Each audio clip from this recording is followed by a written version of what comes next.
morning. I'm going to start minutes. We'll wait for maybe one more minute, and then we'll jumpstart our day with our sessions. We'll start in 1 minute.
All right, we're going to start now. So, good morning, everyone.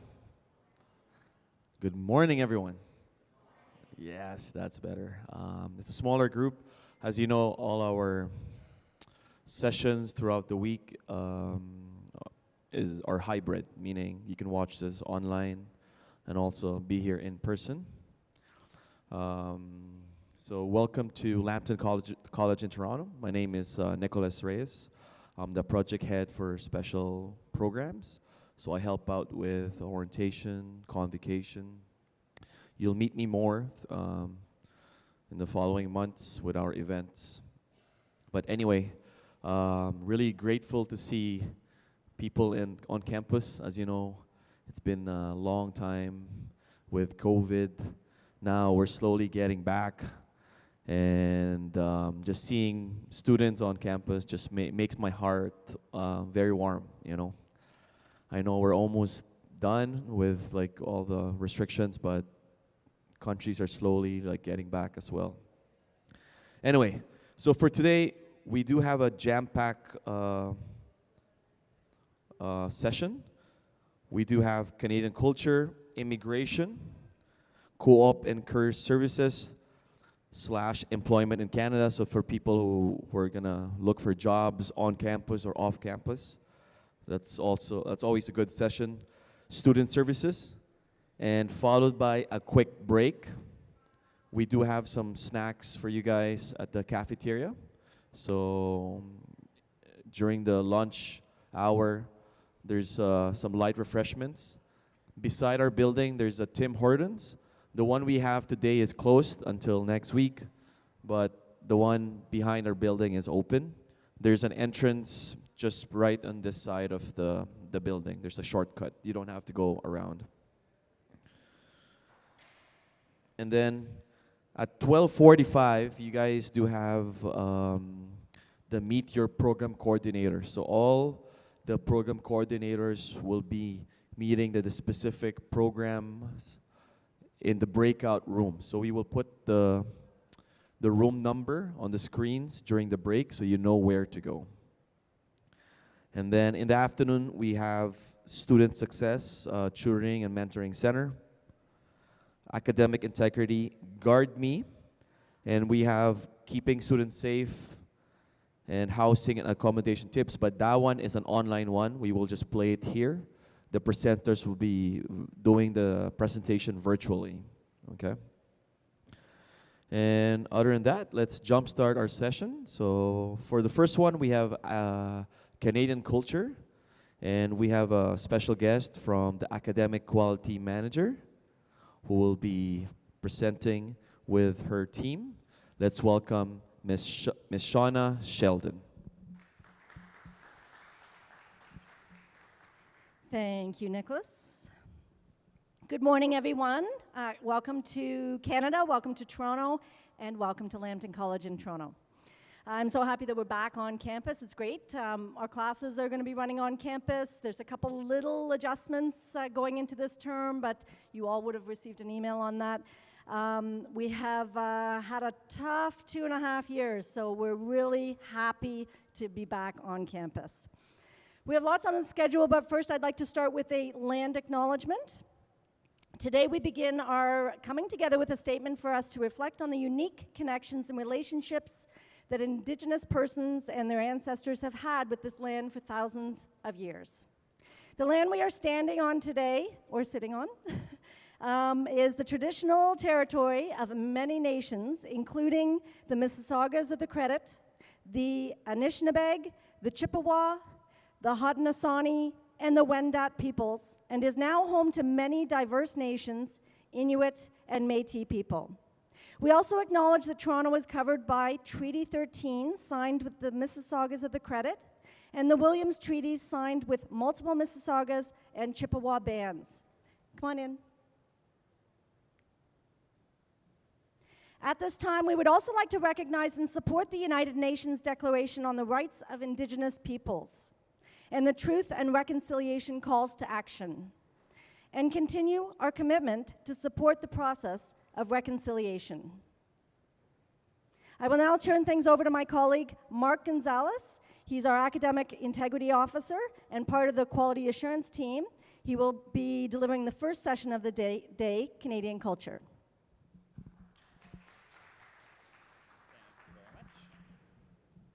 Thank you very much, Shauna. I do appreciate that. And you need your water. Okay. So thanks, everyone, and thank you for the nice warm welcome. As Shauna mentioned, my name is Mark Gonzalez. I'm the Academic Integrity Officer of the college. So we're not talking about that right now. We'll talk about that later this afternoon, which is very fun. So I do encourage your attendance to that one. But for now, we're just going to chat a little bit about Canadian culture. And I would love to tell you more about it, but first, I totally forgot the clicker that I need for my PowerPoint slides. So let me just grab that real quick. Do you have the clicker for the thing? Yeah. All good? Okay, good. It's fine. It exists. I just wanted to make sure it's all set. Okay. Now, I hope I'm going to get the green light to start clicking. All good to start clicking? Can I click? I'm going to click. Okay, let's see if it works. Did it work? Oh, yeah, look, there's Toronto. Okay, great. So just quickly, by a show of hands, I know all of you are here, not from Canada, I'm assuming. If anyone is native to Canada, I'm shocked, but, I think you're all international students. Who has been here for at least 1 full week so far? 1 full week, an entire week. Okay, yeah, okay, good. 1 full month. Oh, wow, okay. 2 full months. All right, 10 years. No, 10 years? No, okay, all right. So yeah, you're all very new. This is a new adventure and experience for you, and there's some stuff that you might not know about the country, and you're gonna encounter that in sometimes embarrassing ways, or unfortunate ways, or uncomfortable ways. So I'm trying to, like with this presentation, just give you some of the overviews of what we mean by culture, how to interact and have your interactions with Canadians go smoothly, and make your time here comfortable, better, fun, I hope, and enjoyable.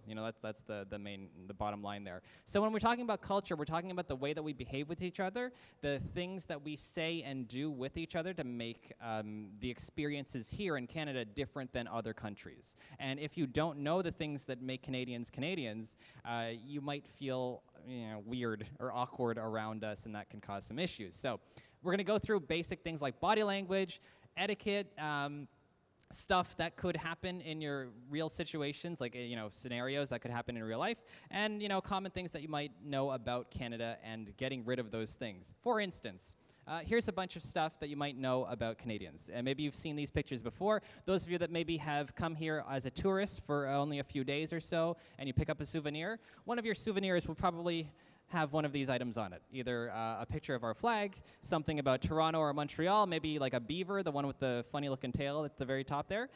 You have the moose, which is this animal, I think there, and then a bear on that side, skating, you know, all kinds of stuff. Oh, by the way, any skaters? Anyone skate around here? Anyone tried skating before? I skate every time.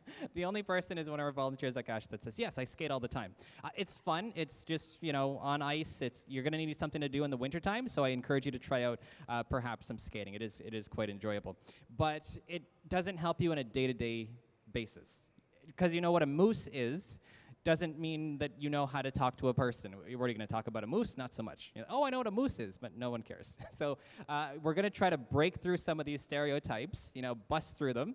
And if you're wondering what is going on here, that is ice covering a windshield. I mean, a glass window of your car. So it has rained. It has frozen overnight because winter is fantastic in Canada. It's one of the things that make us stand out from other countries. But yeah, we have cold winters, and this could happen to your car. You pull the window down, and even though the window is down, the ice is still there. And that could happen to your car if it's sitting outside in the rain. So anyways, I mean, that's just a little fun picture. The person is also reaching for a cup of coffee. That cup of coffee is coming from one of the most famous coffee shops, Tim Hortons. There's a Tim Hortons on like every corner you turn. There will be a Tim Hortons probably. And in fact, in our school, that building, literally on the corner of that building is a Tim Hortons. So we have one in the school. If you haven't been to it yet, I think it's currently closed until school starts. But when school starts, you'll find people go there all the time for food. So I encourage you to visit, see what it's like, you know, have a coffee or some donuts. But let's think about a situation, a common situation that could happen to you in real life on campus. There's a teacher walking through the hallways, okay, holding a bunch of papers. You have bumped into the teacher. The teacher has dropped all of their papers, okay? So normally in this case, I would assume you as the person that bumped into them would say, oh, I'm so sorry. I can't believe I did that. I'm very sorry. And then maybe help them pick up the papers. But you know what else will happen in this situation is the teacher will apologize to you as well. Okay, they'll be like, oh, I'm so sorry as well. I also made a mistake here. And that's because we love to be polite and we love to say a few words. Sorry, please, and thank you. Those are like Canadian vocabulary. We love those words. And we love being polite. That's one thing that kind of makes us stand out from other locations, the amount of times we say sorry in a regular day, okay? I know a person that goes grocery shopping, makes phone calls, starts every conversation with the stranger with the word sorry. Sorry, I'd like to make an appointment for the dentist on Thursday. Are you free? I mean, that's how they begin their conversations. So it's something that is commonly popping up in our vocabulary, and it happens all the time. So that could happen to you. It has happened to me, actually. Fun fact, true story. But we do like, you know, being these things. These are the things that we kind of enjoy. I can go through the whole list, but basically, in a nutshell, what I would say is that we like that people are different in our country. The fact that you all are different from myself and different from each other makes this place, or makes us the same, I guess, you know, and we like that difference. It's part of, you know, it's sewn into Canada's culture, is like we feel happy to see difference in our communities, okay? So egalitarian societies just means like we like being equal, and we are very tolerant of difference, and I hope we're tolerant of differences. I hopefully, you know, you think of me as tolerant, but yeah, many Canadians, we like that you're different than us, okay? So we welcome you. Thank you for coming here. You know, very, very happy to have, you know, all of you here learning and, you know, living your life and stuff.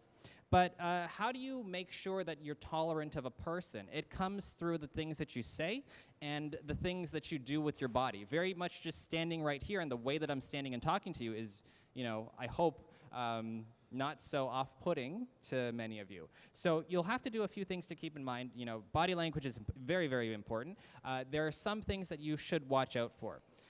When you're talking to a person, for instance, crossing your arms is not the best thing to do when you're having a conversation. I'm not saying don't do it. I do it all the time. It's just that when you're standing like this talking to somebody, you feel kind of nervous. Like, it looks like you're nervous and you're a little bit scared and you might be ready to fight them or something. I don't know. But if you uncross your arms, it's a little thing that could help the conversations go a long way, okay? And this is only for conversations, not for just regularly sitting where you are, because I know some of you are crossing your arms and then uncross them when I said that, but you don't have to do that.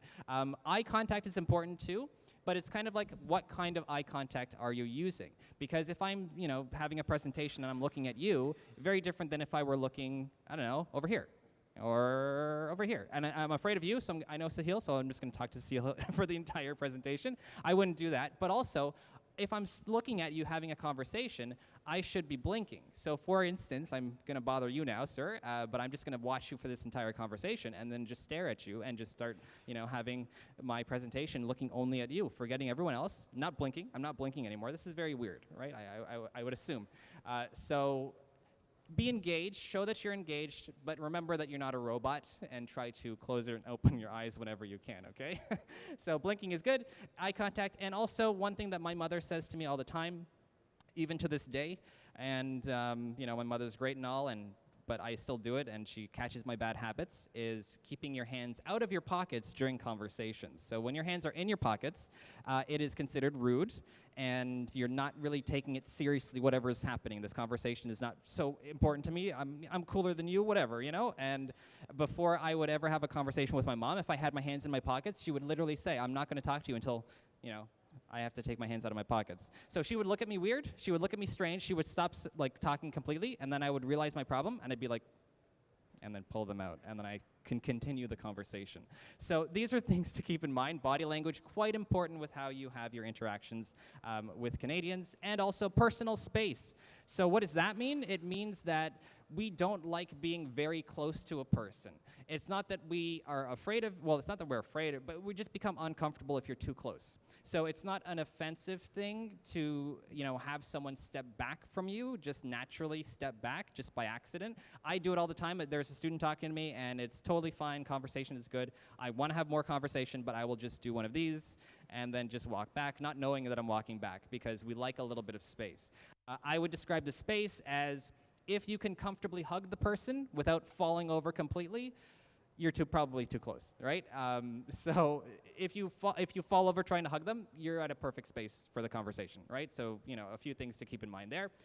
In terms of what am I going to look at next? Yeah, interaction with social interaction. Okay, let's imagine it's not COVID season and it's not COVID time, and this is before COVID happened. You might want to do some of the things that you see here. So handshakes, great.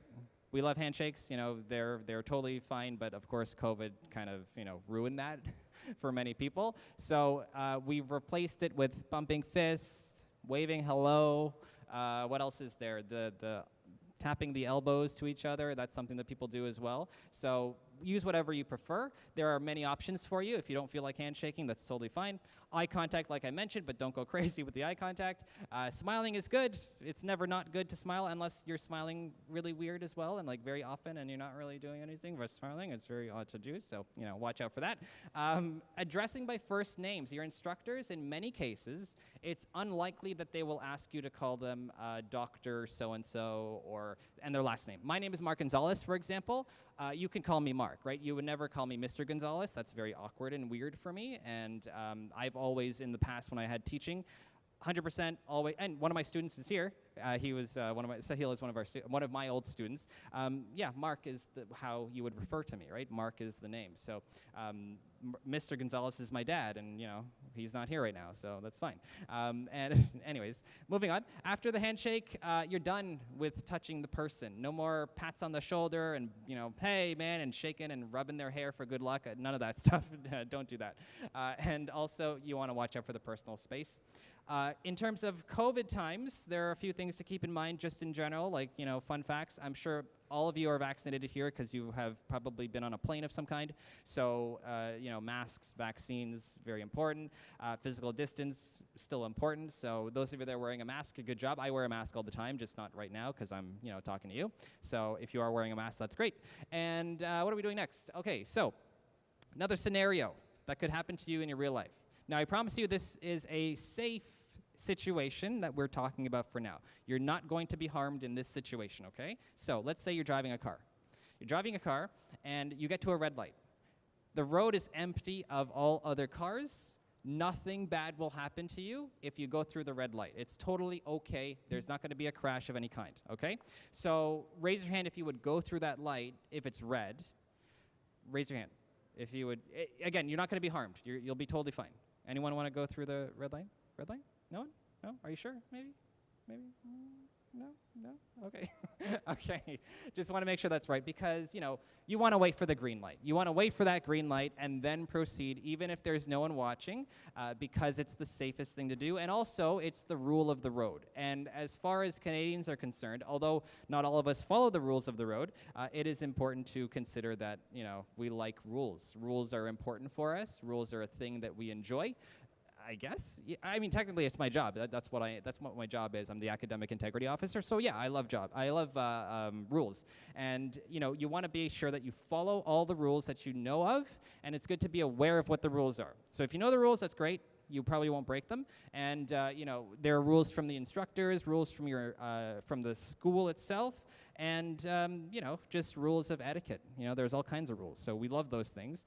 And last but not least on this list, don't litter. If you look to your left and look to your right, there are literally garbage bins here. So just be careful if you are holding things. It's a nice clean area. Your classes will stay clean if you just throw out all your stuff after the class is done. Just a few things to keep in mind there. So in terms of, we've talked about body language and stuff like that. What do you do in terms of communication? English, I'm not sure how many of you are comfortable or perhaps uncomfortable with your English level, but this is the best place to practice it, especially if you go home and you don't have that opportunity to talk English a lot. So come here and speak English whenever you can. That will definitely improve your practice. The more you do it, the better you get at it. So I encourage you to, use English whenever possible. I'm on the right slide, right? Yeah, that's right. Okay, good. You want to make sure if you will disagree with people, because you're going to work in groups, you're going to have people in groups working on assignments together, and you will probably have disagreements with those people. It depends on how you handle those disagreements that will really influence or impact the way things are going for your conversation and for your overall communication skills, okay? Tact and diplomacy, very, very important there. You want to make sure that you're not very threatening with your, nonverbal communication, such as crossing arms, or maybe like hands on hips, like you're upset or whatever. I don't know. There's all kinds of different nonverbal cues there. And please and thank you, like I said, sorry, please and thank you. Those are your favorite words in the vocabulary for Canadians. So if you use them in your common interactions, you'll have a good time. And you want to make sure that you listen to people, because sometimes you're going to hear things that maybe you don't care for or think are irrelevant or not very important. No means no. If you're saying no, someone says no to you, they mean no. They don't mean maybe. They don't mean, oh, ask me later or ask me 10 more times. No, they mean the word no, right? So watch out for that. Sometimes you might be talking too fast or too slow. I am a fast talker, I think. If you're a slow talker, just be careful of the pace.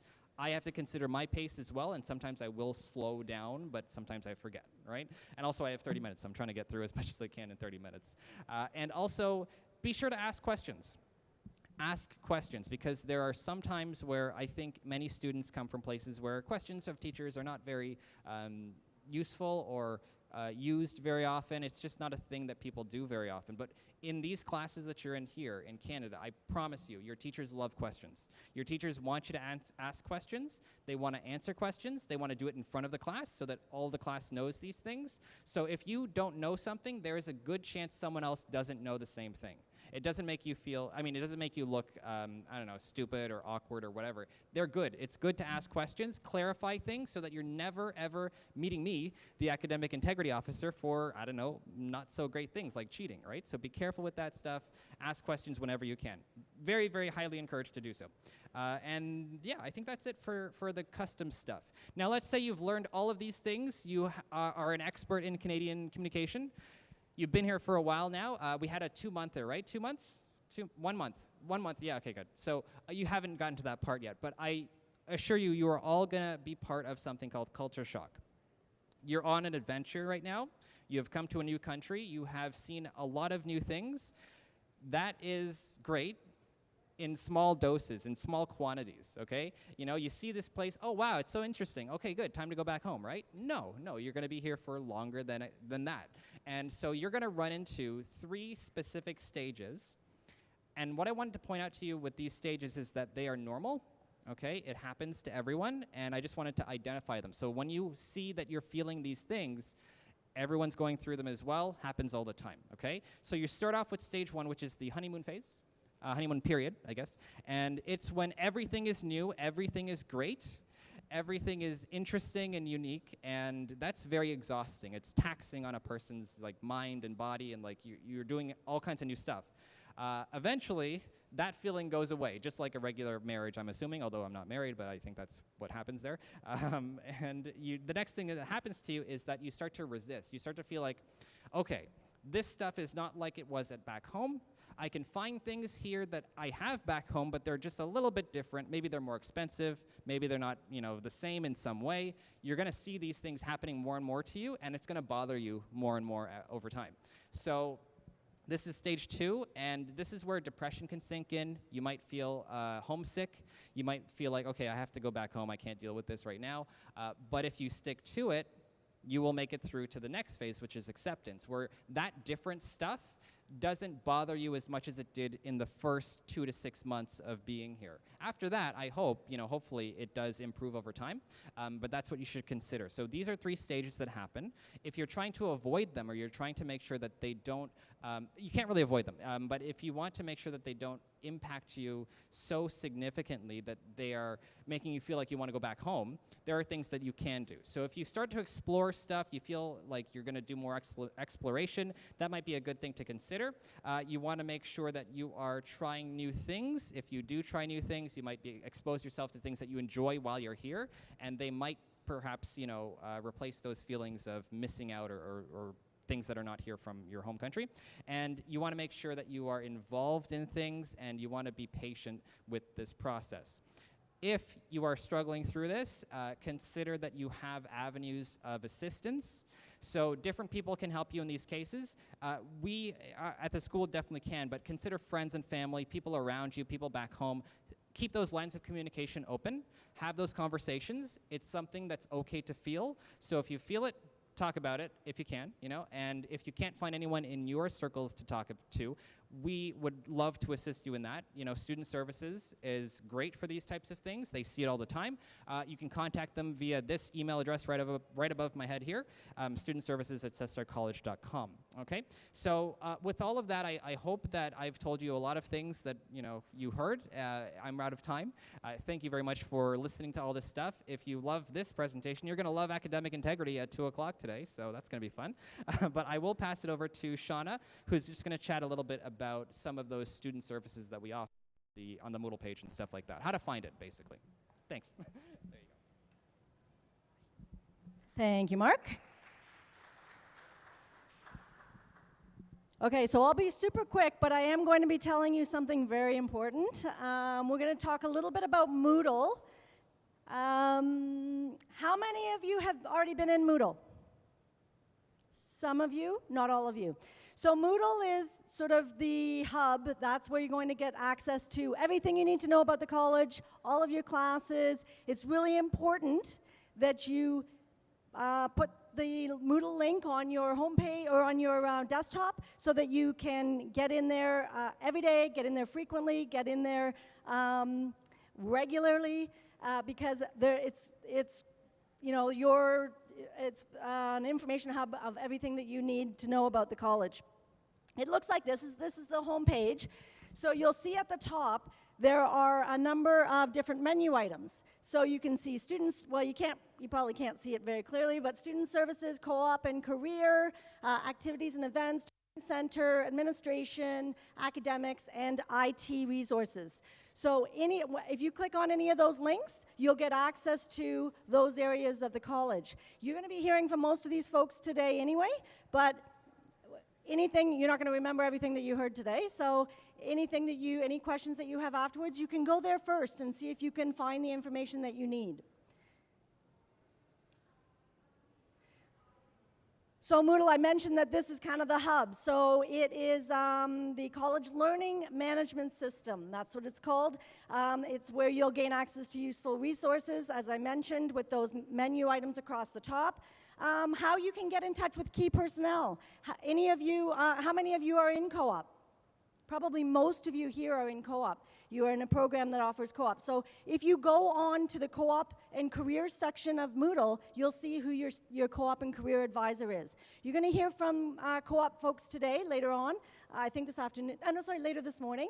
They'll, point you in this direction as well as my career. Actually, that's the other thing I should mention. On that home page, you can see there's, you have access to my career from here. You have access to the database. Also, brand new, the job board. So you'll see that there's a lot of students milling about here helping us out. They have applied for their jobs through the job board. So just go in there regularly. If you're looking for on-campus employment, you're going to hear from our immigration consultant in just a few minutes, and she'll tell you what you can and can't do when it comes to work, but you can work in and around the college. There's volunteer opportunities there too, so make sure you're checking in there regularly. Also, if you see something like a club or an event happening, we have job fairs. You might see that on the Moodle post in the newsreel, and there's a search function on there, so you can go back and find out where those people are meeting, when that meeting's taking place. So it really is a great resource for you. But more importantly, it is where you'll get access to all your courses. So down the left column of Moodle, you'll see all of your course links. Go in there today. There will be material in there today about your courses. You're going to log in from, you can actually access the link. For those of you who have not been there yet, you can access it from the Lambton College in Toronto website as well. It's a big green button at the bottom of that page under online registration and orientation. So log in using your My Lambton login credentials, and then you'll get access to it. The events are in the middle. Again, all of those links down the right. Some very important things for you to take from the academic portion. Both Mark and I are ex-faculty of the college. I've been with the college for 12 years now, but I spent the first 9 years as a faculty member. And these are some tips that I gave my students. So most importantly, the course outline. Download that course outline. It tells you everything you need to know about the course. What am I going to be learning in this course? Very important. All the learning outcomes in there, all your vocational learning outcomes in there, all of that stuff is important to you. And there's an evaluation portion. You'll get a sense from that course outline of what the evaluations are. But the second one is the evaluation timetable. Critical. Make sure you download that, take a look at the dates, put them in your calendar. That must appear on your Moodle page within, it's probably there now, but if it's not there in the first day or two of classes, ask for it. Faculty know that they need to provide you with this information because we don't want you submitting anything late, right? We want to make sure that we're giving you lots of notice on what the expectations are of you. So if you see that it's not on your page, feel free to tell your faculty member, Shauna told me at orientation that this would be here. I want to know what my evaluation dates are, okay? And then lastly, course resources, all kinds of PowerPoints, all of the information about your assignments. You'll have access to all of that as soon as the semester starts. This is just a picture of the evaluation timetable so that you know what you're looking for when you go to your page. But you can see the assignments are there. Most of them will put the date in on the left. But if not, just take a look at the course calendar. There's 14, if it's a semester program, there's 14 classes. If it's a block, it varies, but you'll see that in your calendar on the database. And you can see what day 7 is. On day 7, assignment 1 is due, right? So just make sure that you are paying close attention to this. And that is it. Do you have any questions before I pass the mic to our next speaker? All good? Okay, so I'm going to introduce our next speaker. It's Melissa Harris. She is our immigration consultant, and she is your point of contact for any questions that you have about immigration at the college. So let's give a round of applause to Melissa.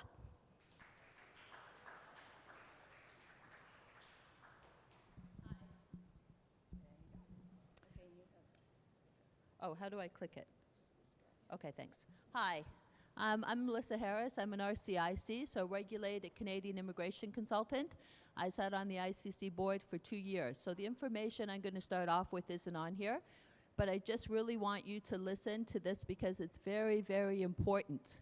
Number one, if you don't know how to do your own documents, hire someone in Canada to do those documents for 2 reasons. Number one, accountable by the Government of Canada.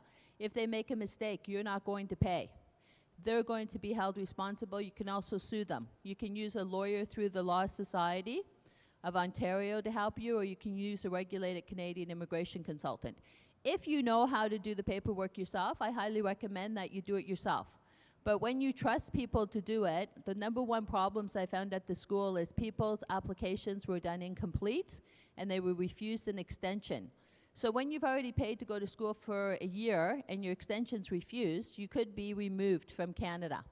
The second thing that's really important that you understand is when you're allowed to work, how many hours you're allowed to work. Failure to comply with those conditions also will have you removed from Canada. Now, if you're working outside of Canada, meaning not a subsidiary of an American company, but actually an American or an Indian company, you can work as many hours as you like because it's only Canadian companies that Canada is looking at. So the first thing is you're going to a DLI institution, so you could work 20 hours a week.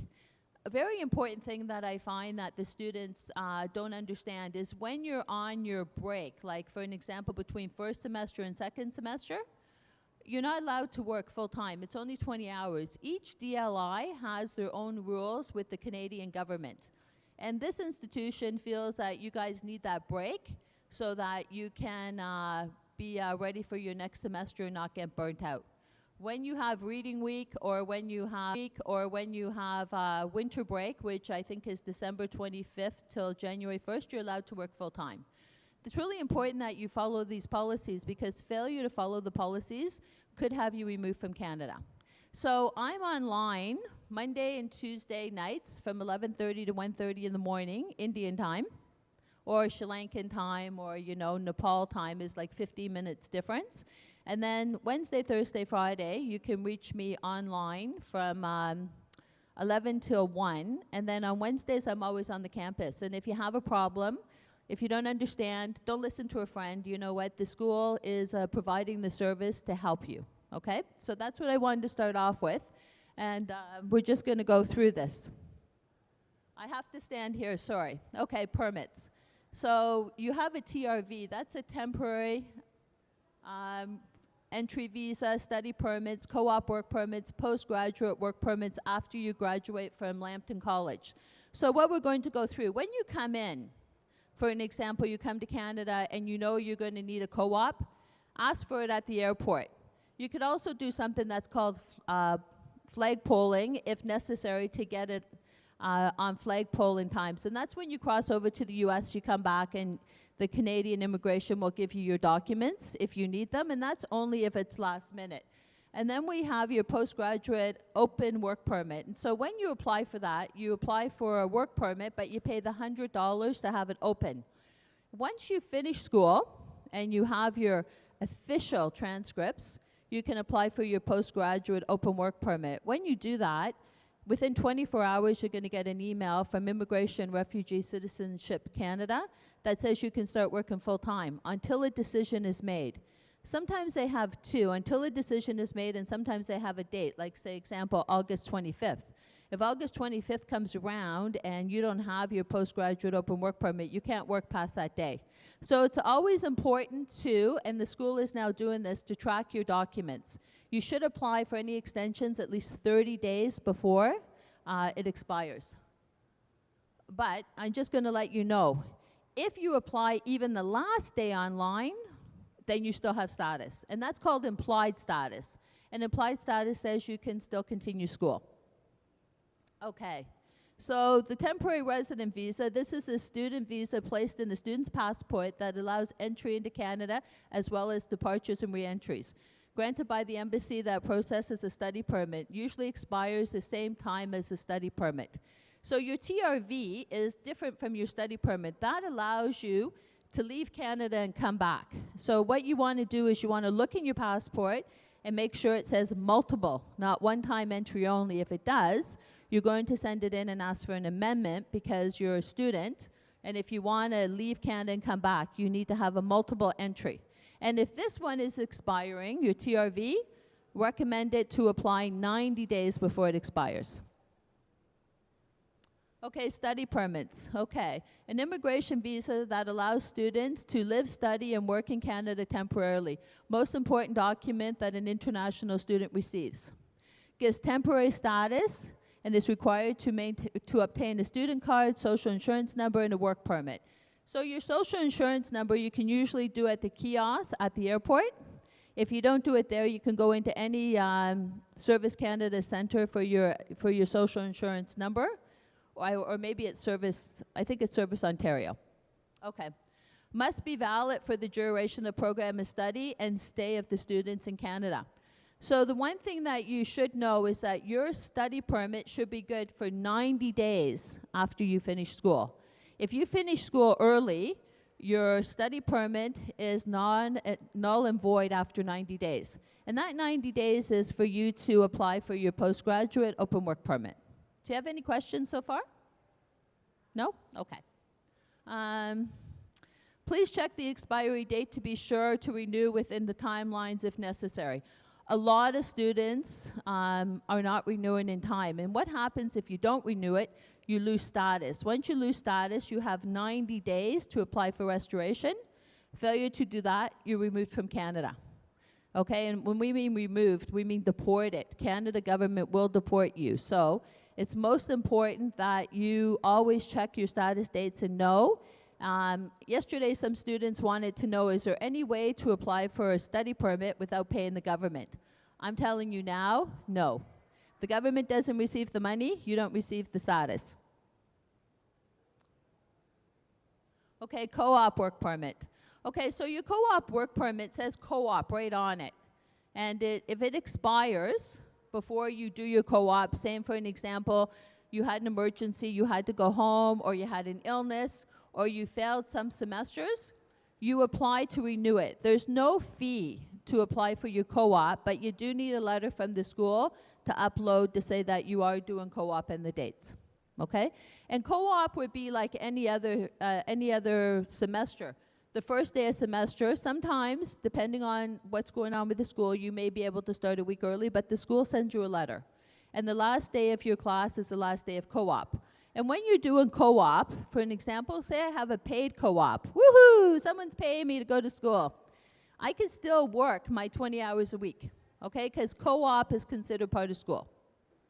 So if you're lucky, I would start looking for your co-op, hopefully a paid co-op, because you're permitted to do that. Any questions about co-op? Yes, I thought so. Yes?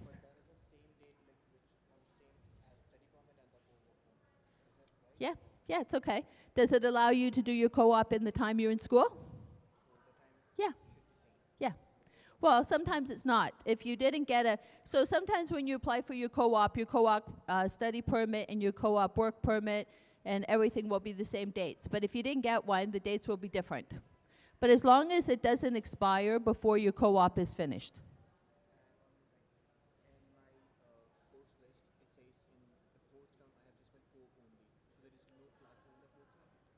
No, well, whatever it says, you know who's going to answer that? So if you want to know if you have classes during co-op, I'm going to guess no because you're working, but I'm not a student advisor.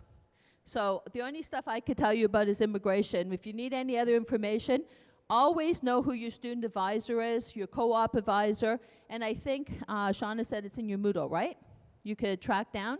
Always important. If you have a question, the school's here to help you. We want to make your transition, hopefully to permanent resident, as flawless as possible. So you always have to remember, if you don't understand something, don't listen to somebody else. I have so many people that come to me because a friend of a friend of a friend told them they can do this. You know, here we have the professionals that are going to help you every step of the way so that you can be successful in Canada. Okay? I better go quicker. I'll do a little dance as I work so I don't take up too much time. Okay, postgraduate work permits, we already discussed this. So to be eligible, you must have completed an 8-month program. So this is the thing about, don't do a 1-year program because they give you a 1-year co-op. A 1-year postgraduate. If you go to school for 2 years, you get a 3-year postgraduate open work permit. If you go to school for 3 years or 4 years, you still get the 3 years. So a little bit of advice from someone that's done immigration for a long time is when you finish your school and you do your 1 year of work, do it first.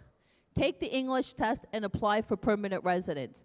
Don't do what so many students have done where they finish school and they go home. They come back, they don't find a job under the knocks of A, B, or O. You only get one opportunity per lifetime. So you can't apply for a postgraduate open work permit in the second course. This is your only chance. So my recommendation is do everything now. Apply for your permanent residence. Once you apply for your permanent residence, you have 2 years. Go home, come back, do what you want. Once you get your permanent residence, again, I'm going to tell you, stay here for 3 years. 1,095 days and apply for your Canadian citizenship. Once you have your citizenship, you can come and go whenever you want. You have the freedom. As a permanent resident, you have a lot of rules you have to follow. You have to be here for so many days out of 5 years, 2 years out of 5 years, 730 days. And the government has made it very, very difficult. If you face a criminal charge like drinking and driving, you will be deported. So once you're a Canadian citizen, your chances are much greater to always be here. And I'm not saying you're going to get charged, but you know what? You just don't know what's going to happen. You go to a wedding, you go to a party, you had 2 drinks, and you blow over. And so these are things that you always want to think about. So if your plan is to stay here, apply for Canadian citizenship. Okay. Compliance requirements for studying and living in Canada. Actively pursuing study, full-time status, part-time status. Okay, so let me explain how this works. The only time you're allowed to be a part-time student is in your last semester if you don't need the full-time studies to complete your studies. So every time, and then when you're on your official break, you must be in school full-time before your official break, and you must be in school full-time after your official break. If you're having trouble and you're not able to, you're having issues in a class or something, reach out for help. Get some tutoring. Don't let it go until you get depressed or something. If you fail a class, you could always take it again. So that's not an issue because, you know, we all fail sometimes, but failing is fine. It's giving up that isn't fine. So you're having a problem, reach out to people, get some tutoring. You know what? It's a transitional period.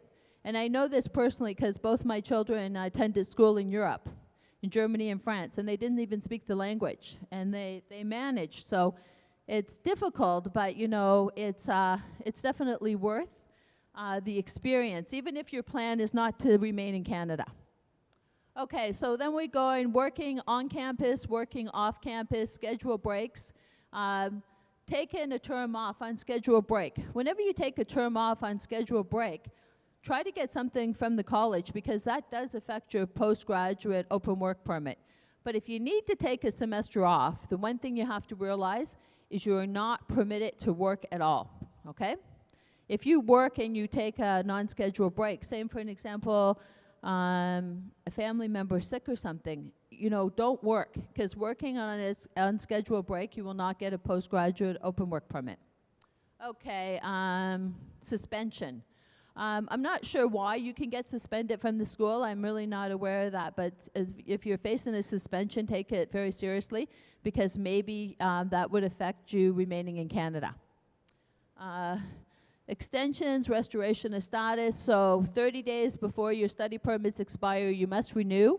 You could go to your GC key and do it. If not, I have a list of licensed immigration consultants, or you can go to the Law Society of Ontario website and find an immigration lawyer to help you with that.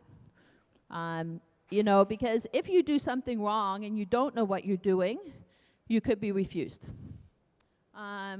Okay, and then we have students in English second language, so ESL or English language programs. Can they work? I think they can only work on campus. But when you're taking a second language, it's only for a term of 6 months and you don't get a work permit with that. But none of you are here doing that, so I guess we don't have to worry.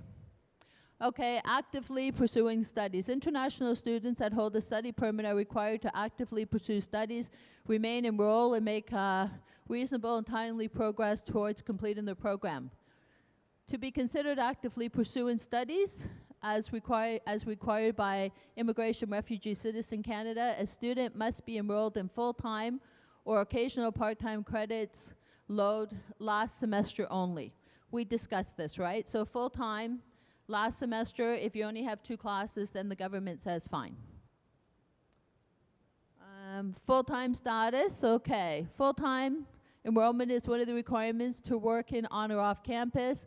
A student is considered a full-time student when they're taking at least 60% of their usual course load of the program. Part-time status, a study permit allows students to study part-time, and they are considered as actively pursuing their studies. However, they cannot work on or off campus unless their part-time session is in the last and final session of the program. Part-time status may affect students' eligibility for the graduate open work permit. So what that means, if you're taking 2 courses in a semester, unless you know there's a valid reason for it, and sometimes there is, it will affect your postgraduate work permit. So if you're struggling, please reach out to the school. Schedule breaks. Okay, so based on Regulation 186 V3 of the Immigration and Refugee Protection Regulation, students can work full-time during a regular scheduled break. Regular scheduled breaks must be part of the DLI Academy academic calendar. So we talked about this. So your DLI does not permit you to work full-time on the breaks between your semesters. If on your co-op, you may get a letter. So for an example, the next semester starts September 6th, but people on co-op, I think got a letter that they were allowed to start the co-op on August 29th. If the letter comes from the school, it's fine. So that 2-week break, you're not allowed to work. Winter break, you're allowed to work, and the school will tell you when that is. I believe it starts December 25th this year, because you know that's how it's set up. And then you have your reading week, which you're allowed to work full-time, and your official break. Okay? And any other time, only 20 hours a week. Okay, in general, IRCC requires the student to enroll in classes and remain enrolled till he or she has completed their program and actively pursuing their studies. This primary reason for them to be here in Canada. And so we talked about this, right? So must try not to be able to take any time off unofficial. But if you need an unofficial break, please go to the school, discuss it with them, and see if they will give you a letter, okay? Depending on the circumstances, you can get a letter, and then that letter would go to IRCC when you apply for your postgraduate work permit. And, you know, because of course, we just don't know what can happen. Look at what happened with COVID. So we just want to be aware of that. Suspensions. A student that's on suspension does not have legal status since they are no longer an active student. Students have 150 days to do one of the following, okay? And these are their options. Leave the country, transfer to another college or university, change status to another temporary permit. So that would be visitor work. So saying I have what's called a LMIA, Labor Market Impact Assessment, that I have a job, and it's positive, because if you have a negative LMIA, you can't. Or if you get suspended, apply for visitor status, go through your suspension, and then apply to come back to school.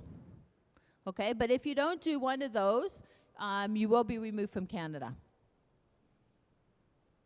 Okay, extending the study permit, we talked about this.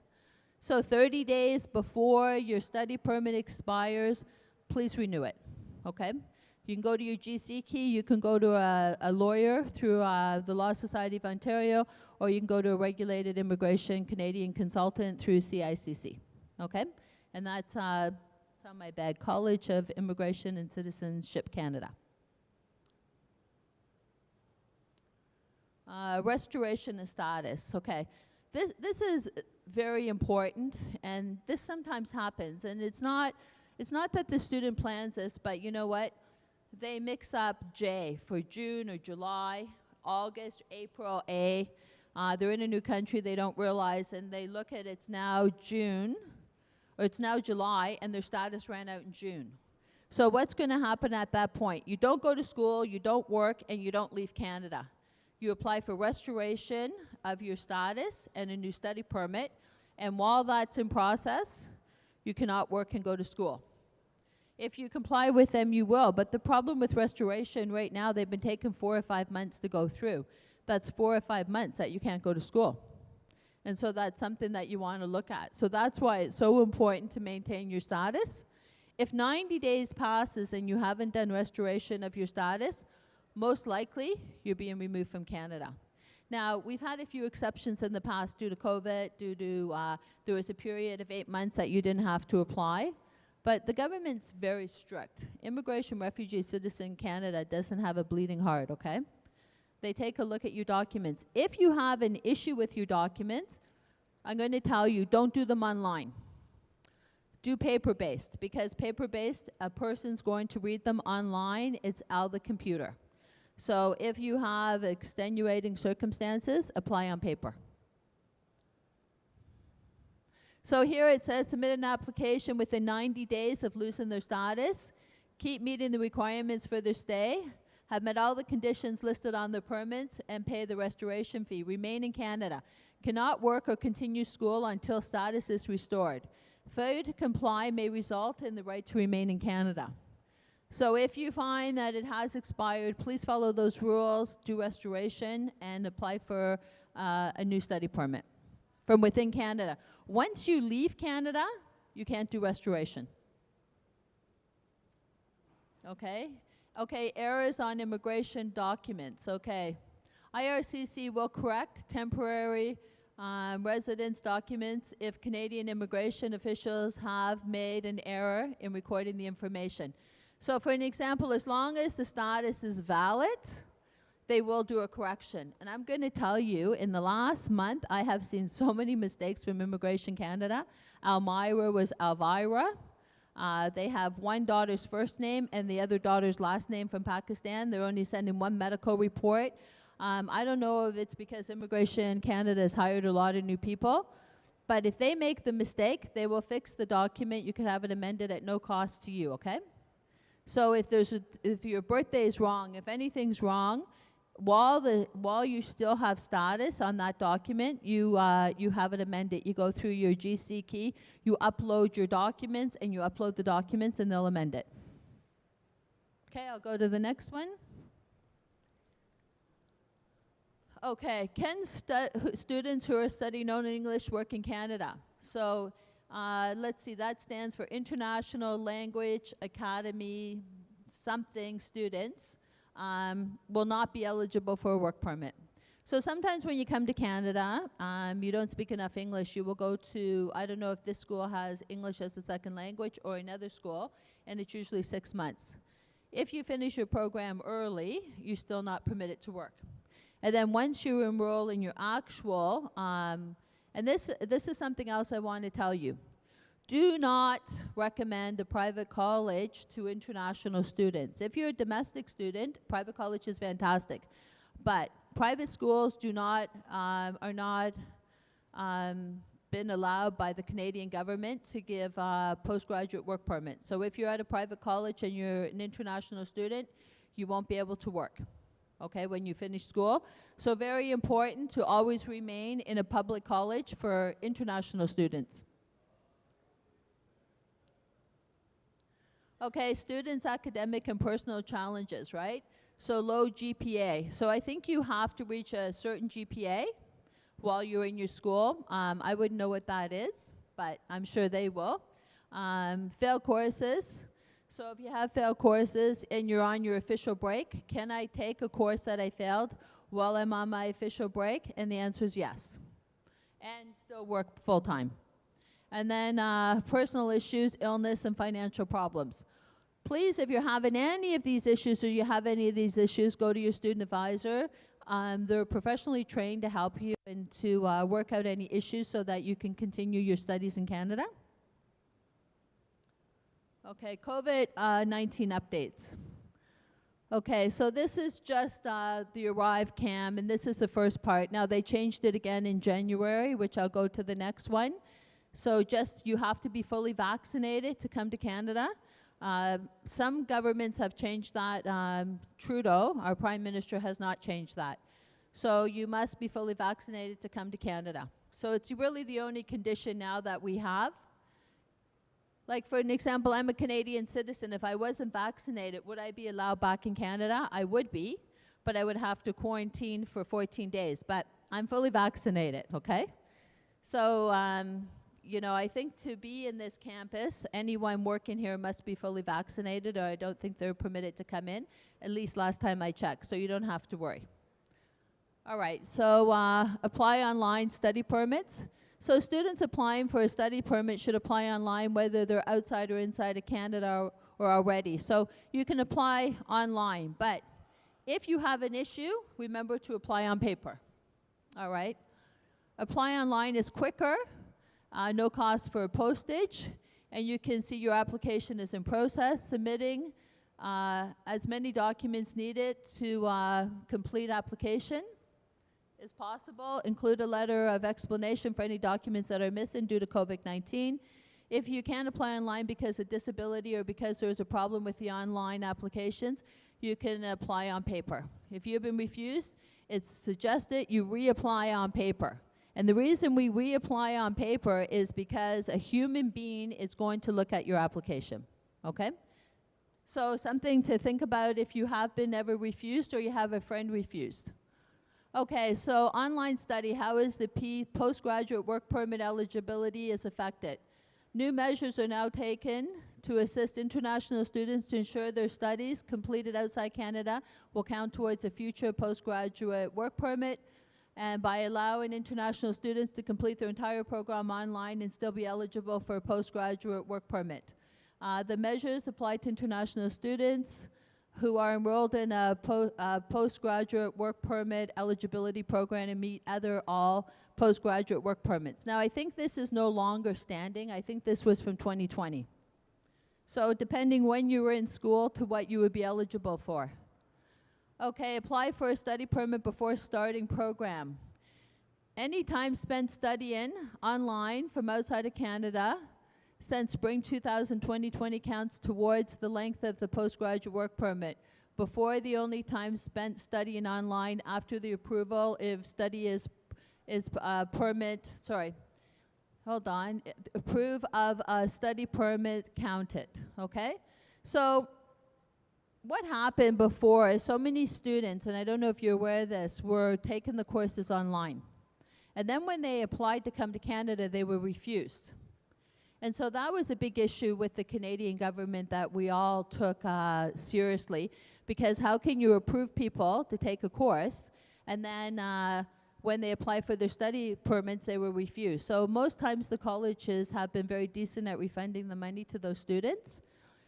If you have a friend outside Canada and they have a study permit to come into Canada, I can't tell you how many times I get this question. Well, you know, I really don't want to come right now.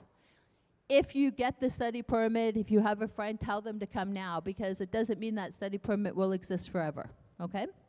So now the laws have changed again, and I haven't really heard on the latest updated laws, but I believe now it's you must apply in school in person if you're permitted.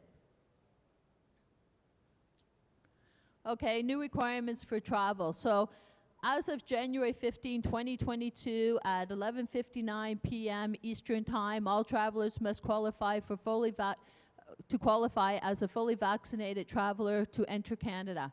Valid study permits and valid letters of acceptance from a designated learning institution you're enrolled to in Lambton College. Proof you have enough money to support yourself and family members. So this is very important. I just recently had a student that came to see me from another college, and they only got a 6-month study permit because they couldn't prove that how much money they had in Canada, and they only had the document, even though he paid for 2 semesters, he only had the document with him for 1 semester. And so he got pulled into secondary, and he had a very difficult time. At the end of the day, because they seen he had paid for 1 semester, they only gave him a 6-month study permit, which he can renew. So, you know, have all your documents when you come to the airport. They're going to want to see them. They're not going to pull over everyone. So for an example, they may pay over each person, the 76th person. you don't know if you're going to be that 76th person. But I'm going to say when I'm traveling, I always get stopped. I get put into this machine where they check for anything to make bombs. My luggage is ripped through. I'm a Canadian citizen. I'm born here, but I always get stopped. So I must look like I'm a drug carrier or something, because my sister travels with me. She never gets stopped. Me, every single time I'm stopped, I have to make sure I have everything. So maybe you're like me, and the government says, oh yeah, you know what? We're going to stop her. So you just want to be prepared. Have everything with you, enough money. So what is enough money? So I'm going to explain that we have like a formula. So this is how it looks like. So $10,000 you should have for you. If you're bringing your spouse, you should have $4,000 for your spouse. And every other person, you should have $3,000. So if I'm coming here with my husband and 2 children, I should show $20,000 plus my first year paid. Okay? So that's just the formula that IRCC uses, and I want to share it with you. Now I'm here for any questions. And just so you know, I'm here 11 till 1 back there if you have a question that's a little more personal. And I'm online. And so my job is really to help you, to give you the best advice I can to make your stay in Canada permanent. Does anyone have a question for me? Okay, I bored you enough. So for those that just came, welcome to Canada. Those that are already here, you already know that you're welcomed in Canada. And have a great day. Thank you. Thank you, Melissa. So Melissa will be here on campus, so please check her schedule and Moodle. Next, we have co-op and career services. So he'll be talking about more of co-op and also employment in Canada. Let's welcome Mr. Brian Messias, the co-op and career services manager.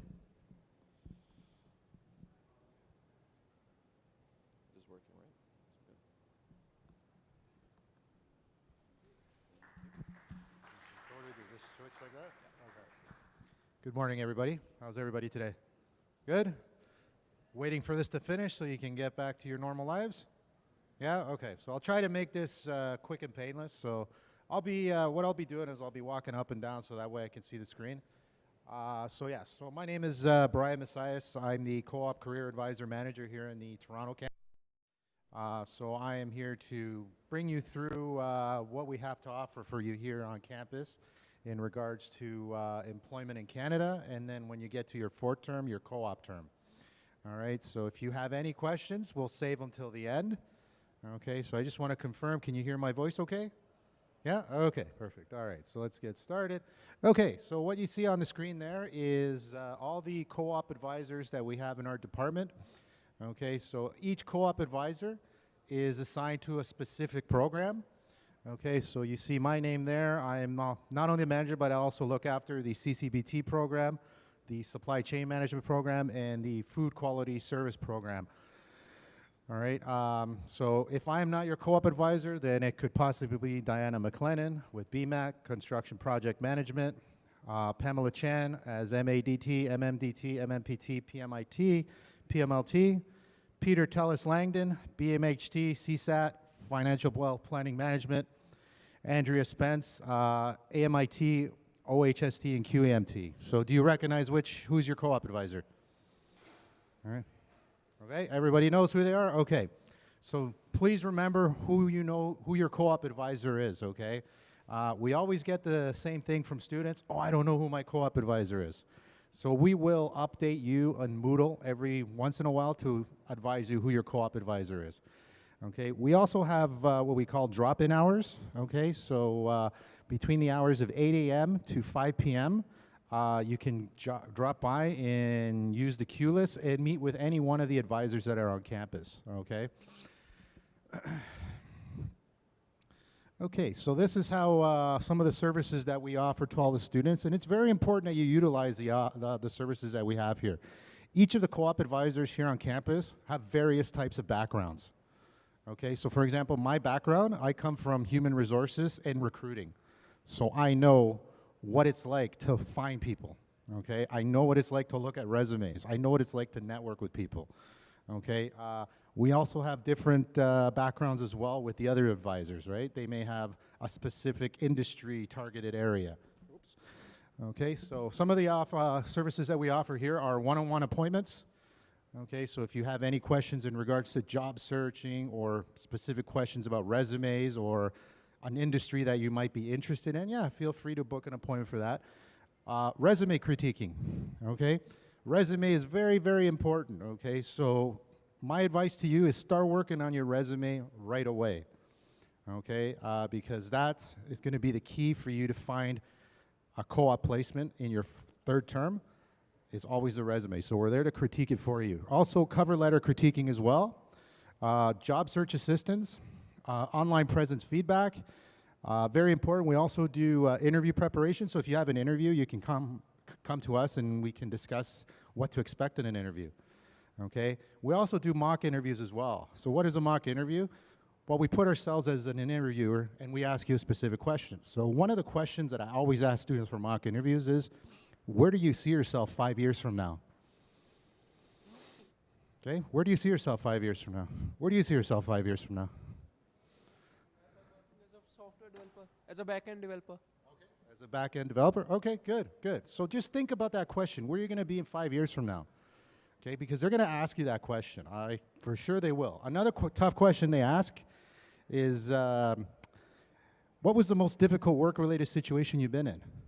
Okay, those are very hard questions, so we are there to help you with those mock interviews, okay?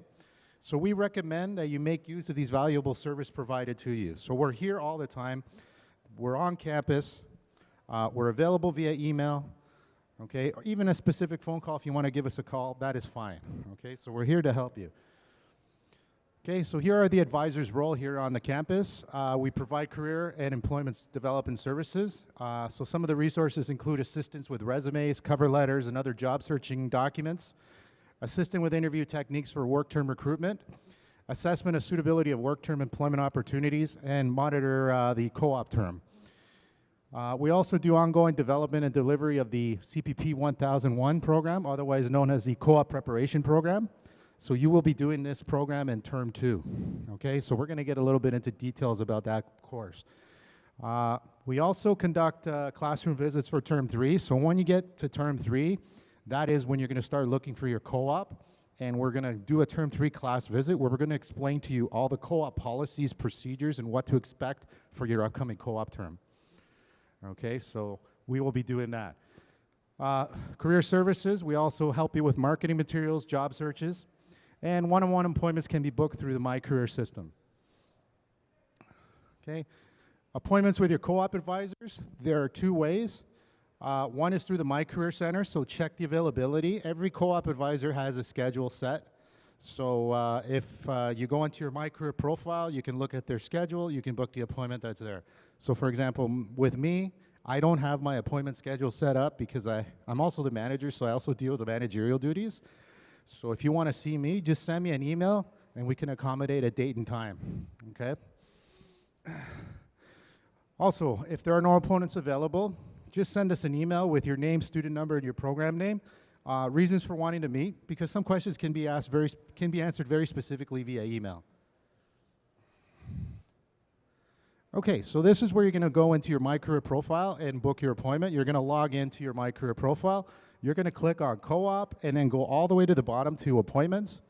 And then you're going to click on book appointment by provider. You are then going to scroll and look for your co-op advisor. You locate your co-op advisor, you click on it, and then you can see their open schedule. So there is their open schedule. Whatever's available there, you can book. We will get an email response back, and then we'll add you to our calendar, and then we'll wait for you for that date and time.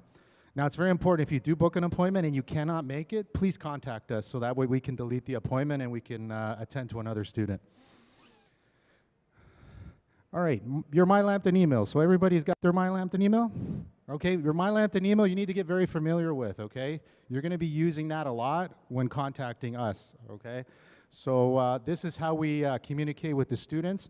It's also easier for us to track, all right? So do not send us an email with your personal email because we're not going to look at it, all right? We only use the MyLambton email, all right? So please check it regularly. Become familiar with it. The advisors send out all co-op information to your My Lambton email account.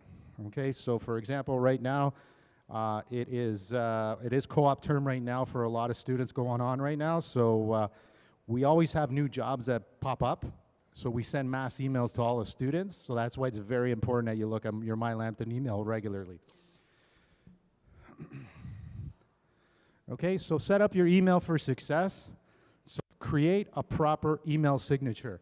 This is very important and makes it look very professional as well, especially with communicating with your colleagues here on the campus. Not only with that, sometimes you may be emailing employers. It's good to have as well. So make a signature on your email, and it should contain your name, your student number, your program. This is the info we need to help you quickly and accurately, okay? Just remember, we have 4 different co-op advisors. They're all assigned to different programs. So here are your expectations. 1, you go on your co-op term.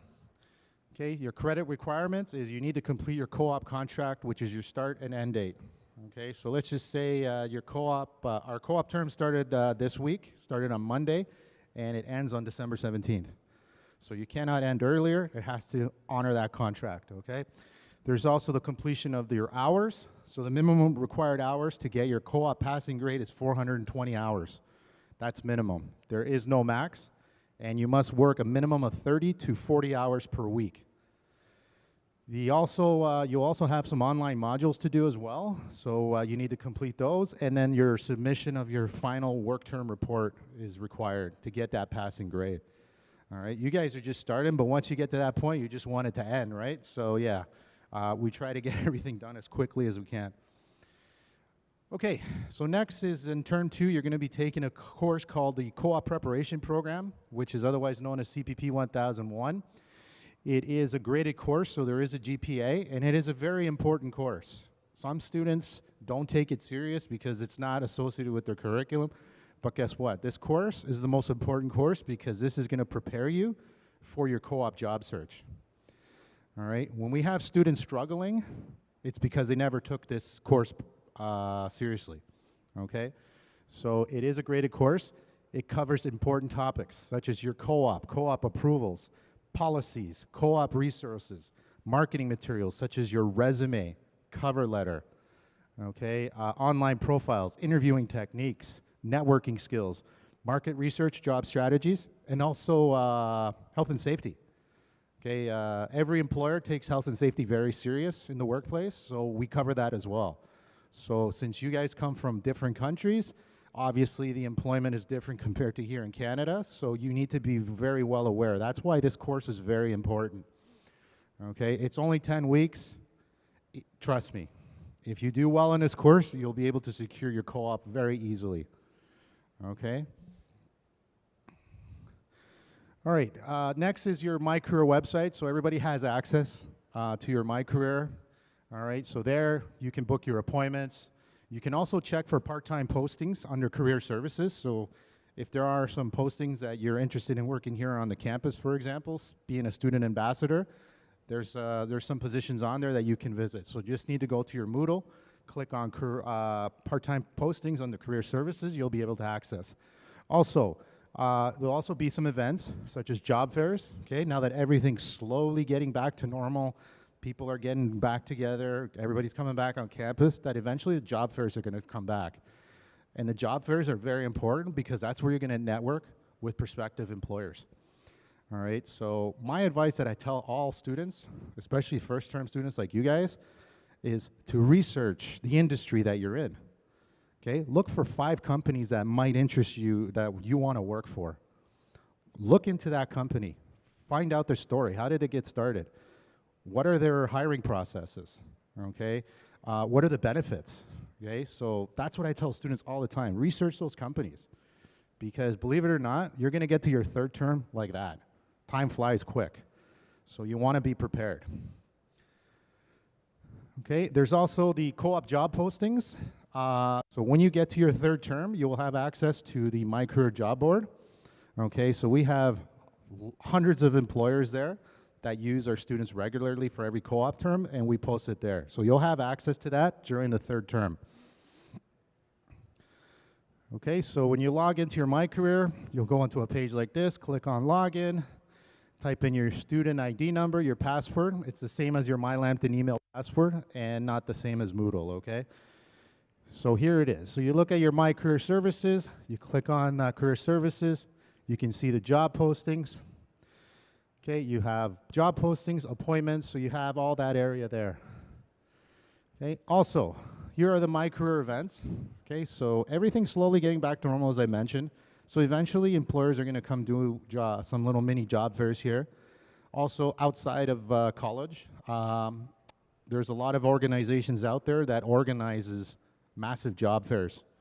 Okay, so with those job fairs, very important that you attend because it gives you a chance to network, gives you a chance to see what employers are out there.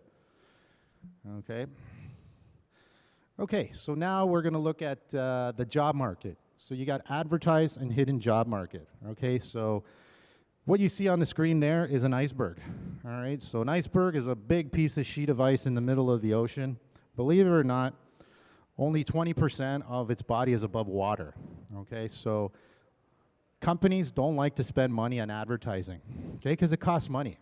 Okay, so for example, one posting on Monster costs a company about $5,000 to $1,000.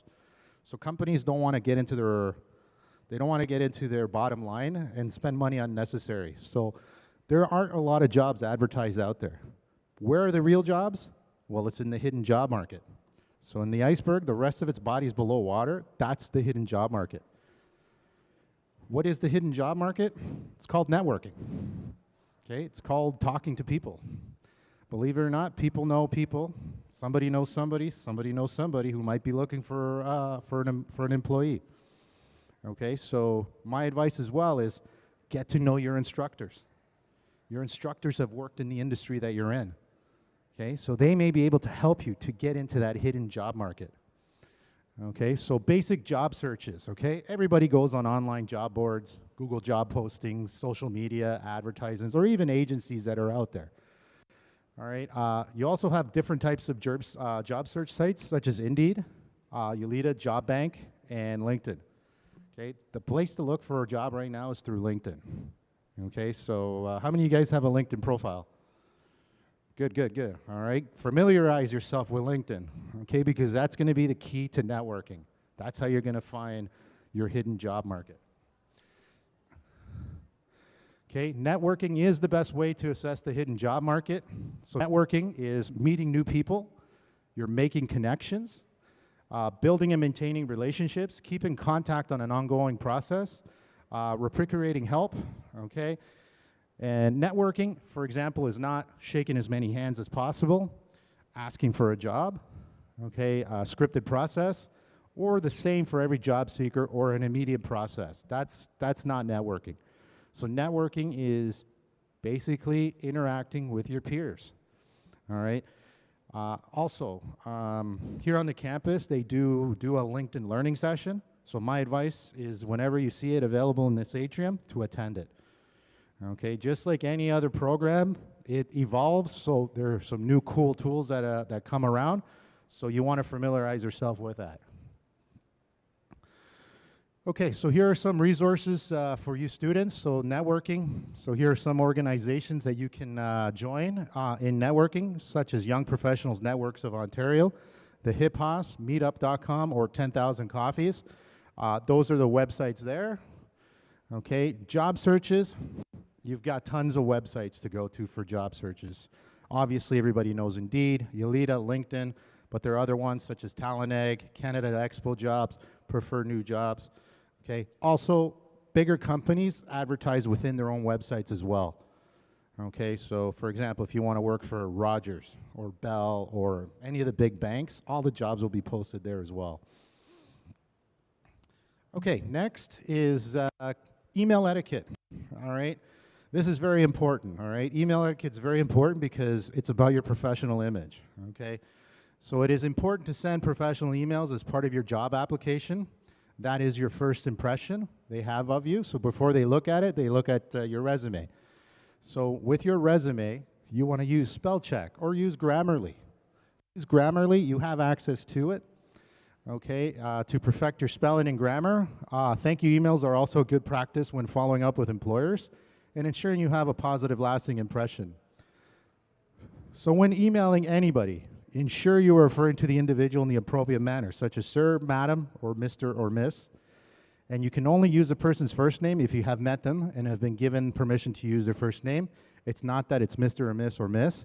Use the last name. But never send a blank email. Always include a text in your email briefly and explain why you're contacting that person. All right? Also, please allow 24 hours for a response. You have no idea how many emails I get. I'll get one email, and within 5 minutes, that same person will send me an email, sir, how come you haven't responded? Okay, so give at least 24 hours for our response, okay? Because you're not the only student. We got hundreds of other students that we're looking at, so please allow 24 hours, okay? We will get back to your email. If you do not hear anything after 24 hours, then you can send an email. Sir, I'm just following up from my previous email. What's the status of my co-op or whatever?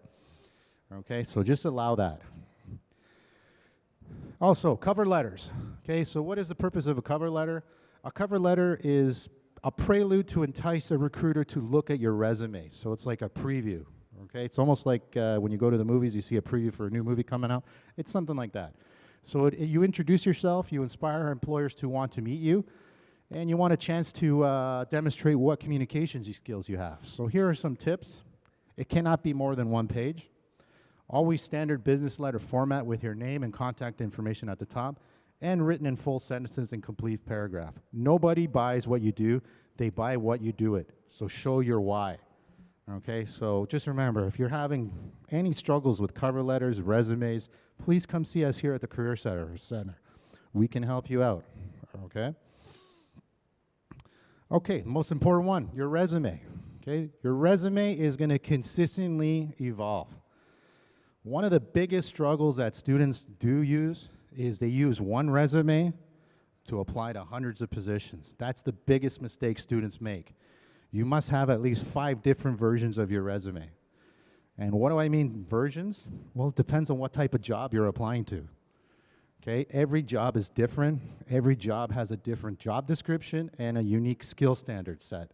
So you want to tailor your resume to that specific job posting. So remember, if you're going to use a resume, you need to have 5 different resumes at least, and you need to tailor it to that industry and to that specific position that you're applying for. Okay, so you want to highlight all your relevant education and experience. Okay, everybody comes from another country, so you do have transferable skills. What are some transferable skills? Obviously, if you know Microsoft Office, yeah, that's a transferable skill. Okay, another one could be operating standard machinery. Okay, that's a transferable skill. Okay, so you can use that for your North American experience. All right, so now that you're here, your first goal should be to secure a part-time job, so that way you can start getting your relevant work experience here in Canada.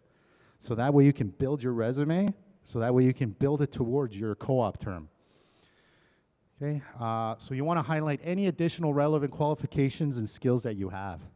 Remember, the resume can only be minimum 1 to 2 pages at most. Believe it or not, I've seen resumes with 10 pages. Okay, that's a no-no, okay? So has to be 1 to 2 pages at most. Always include a letterhead with your name and your contact information. It must be written in point form. Tailor a document to each specific position, job description, and company, which is what I just explained to you earlier. But remember, do not use any headers, footers, text boxes, fancy bullets, borders, or extra lines across the page. Why? Because a lot of these companies use a system called applicant tracking systems. So what an applicant tracking system is, it's a funnel filter system. Okay, so basically every resume that they receive, this little robot scans certain keywords on the resume. And once it reaches a certain percentage, that resume gets funneled to the recruiter. If that other resume does not meet that percentage, it goes straight to the garbage and you never hear from that person again. Okay, so that's why it needs to be in a specific format. Okay, it is also an important tip to answer the below question. Why should I hire you? All right, so yeah, some employers will say that. okay? But they will ask very tough questions, okay? So when communicating with employers, focus on what the benefits are for them to hire you, okay? What makes you different from Joe and Jeff, okay? Who's better, right? You need to separate yourself from the rest of the competition. So show the value you bring to the position by showing the value you have gained from your previous employers or experiences that you've had. Okay, next we're going to talk about co-op eligibility. Okay, so co-op eligibility is you must have a combined GPA of 2.80 or more by the end of term 2. Okay, so by the end of term 2 is when your co-op eligibility is determined. Okay, so in order to be eligible, you must have a program GPA of 2.80 or more by the end of term 2. You must have successfully completed all your program courses before the co-op start date, successfully completed the co-op preparation course, make sure all of your fees are paid. So remember, your eligibility is determined at the end of term 2. You could also take a makeup course during your break. So let's just say your GPA is 2.1. You can take a makeup course and you can boost it to 2.8 and be co-op eligible. But it's very, very important that if you are struggling early, okay, to use the services that the college provides you. Go to the tutoring center.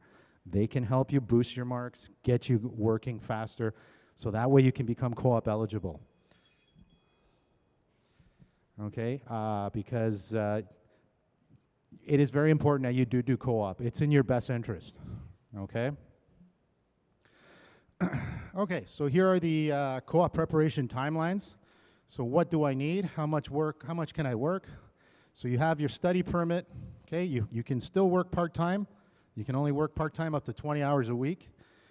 Look for employment in your field, in your program. Okay. Term 2, part-time work. You can still look for work in that program as well. What should I be doing? Part-time work. Maintain a GPA of 2.80 or more during your first 2 terms. What type of work can I do? There are no restrictions in your part-time job. However, there are restrictions when it comes to your co-op job. Okay, so we'll talk about that when the time comes. So it is important that your studying is your priority, so do not let work interfere with your grades or assignments. Okay, we've all done that. I've done that before.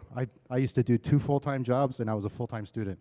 Killed myself, okay? But I had to pay the bills, right? So, and I won't do that again. Okay, so don't let work interfere with your studies.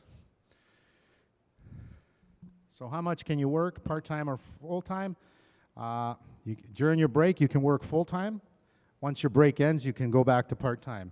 So remember, what should you be doing? Full-time work, networking, industry job search, job fairs, making up courses, and volunteering when you're on your break.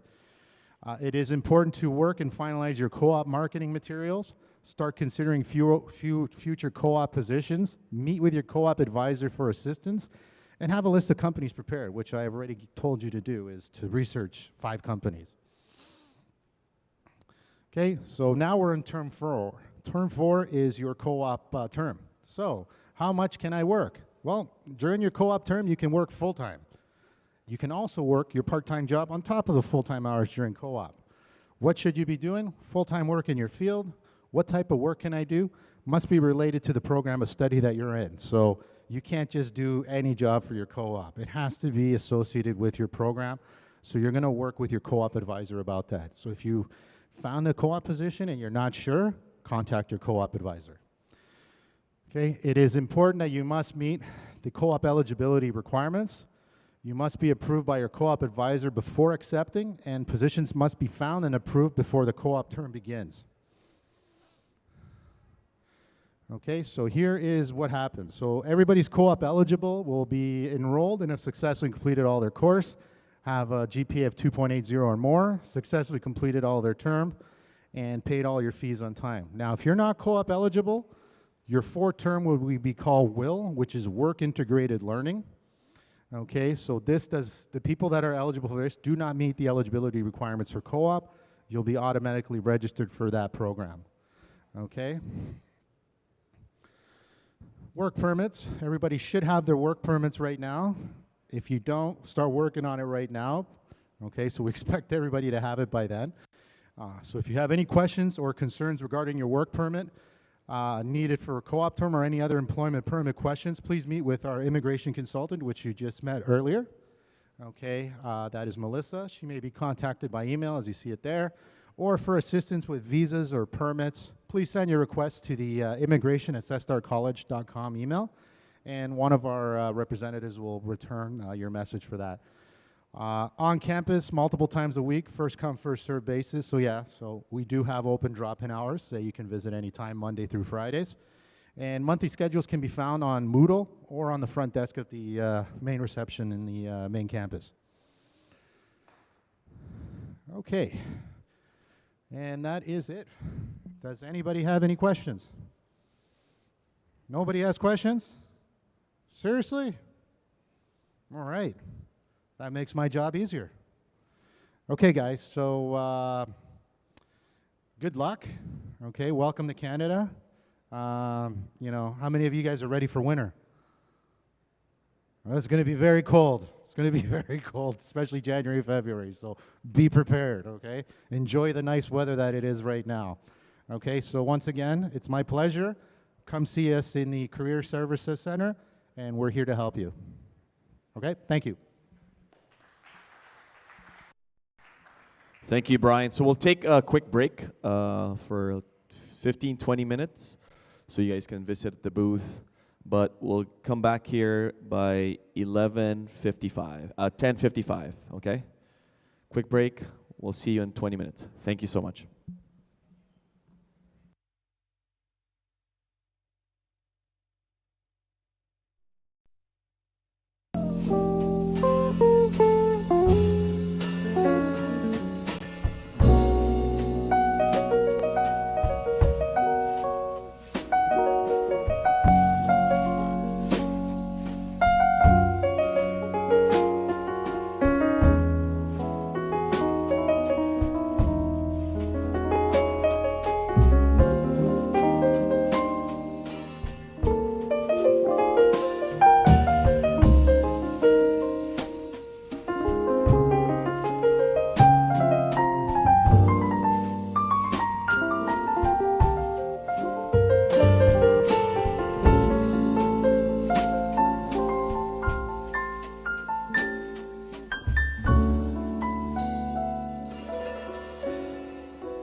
right, we'll start in 5 minutes. 5 minutes for the next session before lunch break. 5 minutes. Thank you.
right, if you can ask everyone to settle down, please grab your chairs. We will start in 1 minute for the next session. 1 minute. Volunteers, if we can ask everyone, all the students, to proceed here at the atrium. We will start in 1 minute.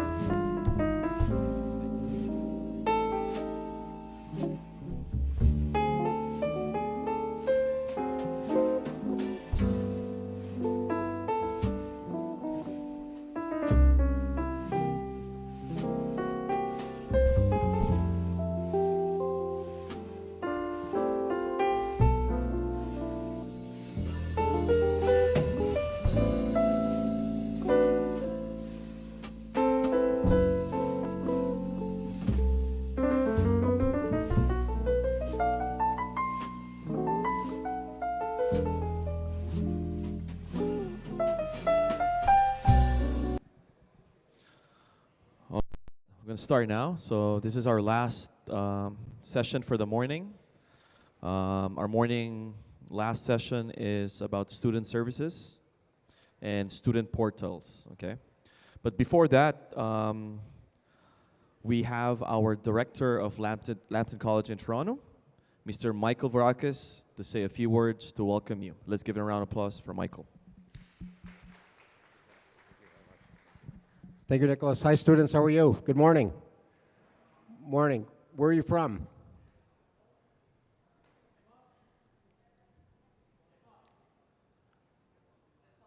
Nepal. Congratulations. We're just starting to get students from Nepal, so it's great. So welcome to Canada. Thank you very much. What program are you in? QEMT. Great program. Excellent. 100% paid rate on that program. Make sure you get 2.8 GPA in your first 2 semesters. Okay, where else are students from? India. Awesome. Great country. Brazil. Awesome. Where else? Philippines, Colombia, Honduras, Dominican Republic? Okay, excellent. Okay, anywhere else? That's it? Anyways, welcome to Lambton College in Toronto. My name is Michael Varakis. I'm your director. You've made a great choice to come here. We've been around since summer of 2011. We started with 30 students in one program.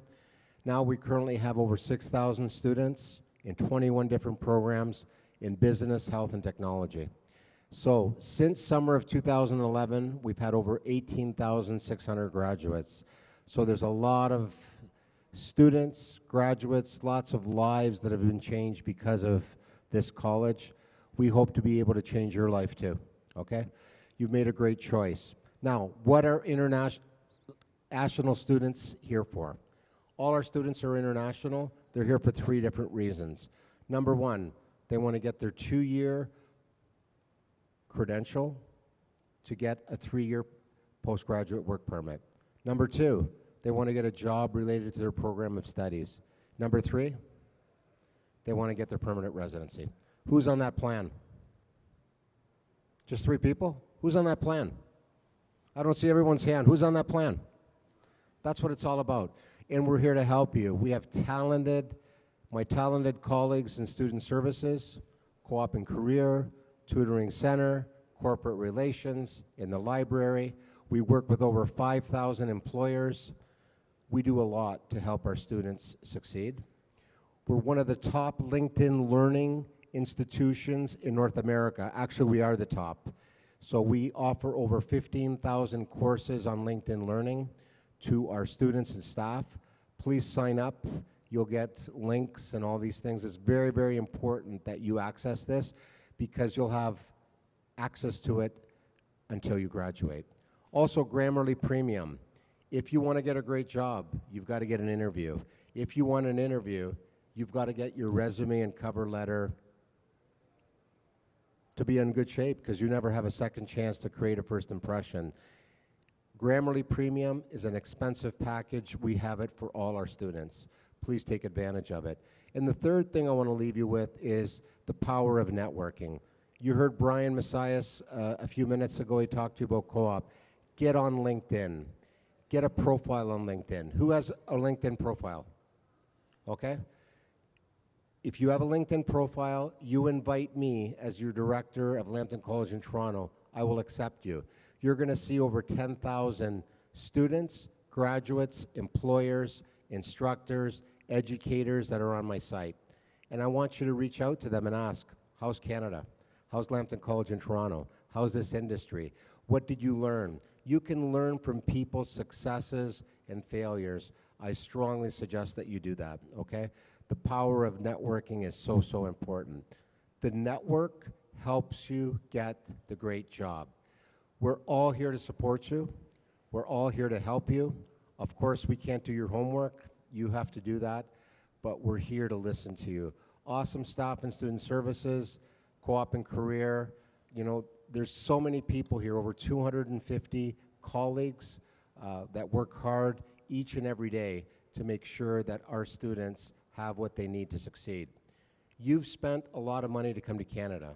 You've got relatives behind you that have supported you to come here. You don't want to disappoint them. We don't want to disappoint you. We're here to assist in any way possible. Please take these sessions seriously. Look at the information. Some of the stuff is going to be overwhelming to you because who reads the fine print till they really need it and they get in trouble or they need to use it? Don't be afraid to ask questions. Come out and see us anytime. We're available to assist you. So, on behalf of over 250 people that work here, on behalf of over 5,000 employers, thank you very much for choosing Lambton College in Toronto. I hope to see you soon. Take care. Bye-bye. It gives me great pleasure to introduce my colleague from Student Services, Tamara Eswick, and she's going to fill your head up with all the phenomenal things we do for our students. Tamara, over to you. Thank you. Thank you, Michael. Good morning, everybody.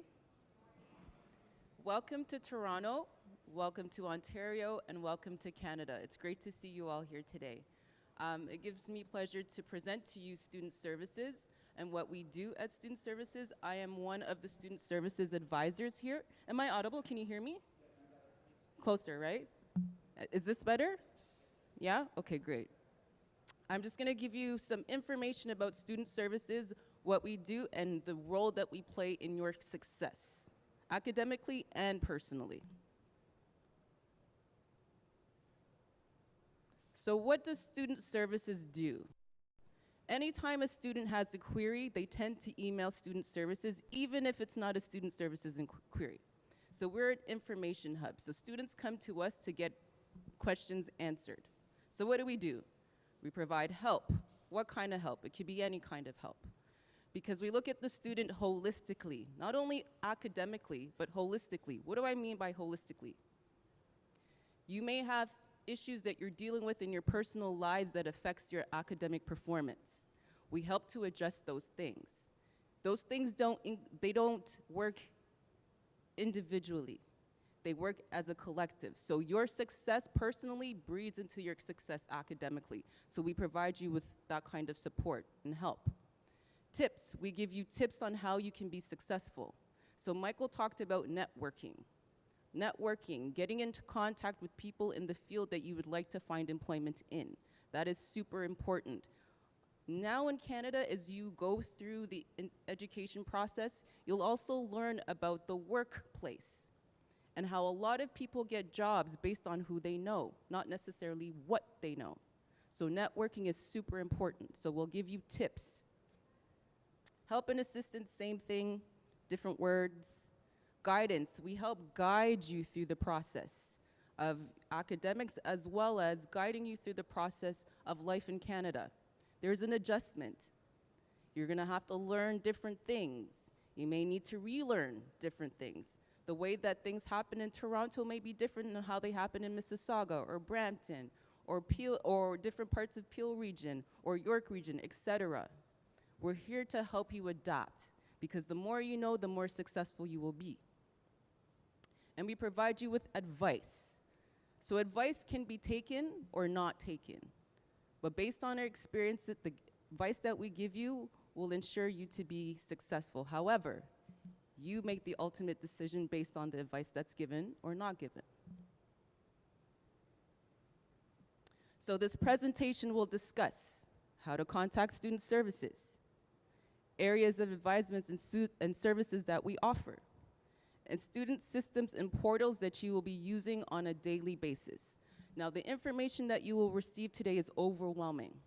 It may not register, so you can always contact student services if you need more information on the stuff that I am talking to you about today.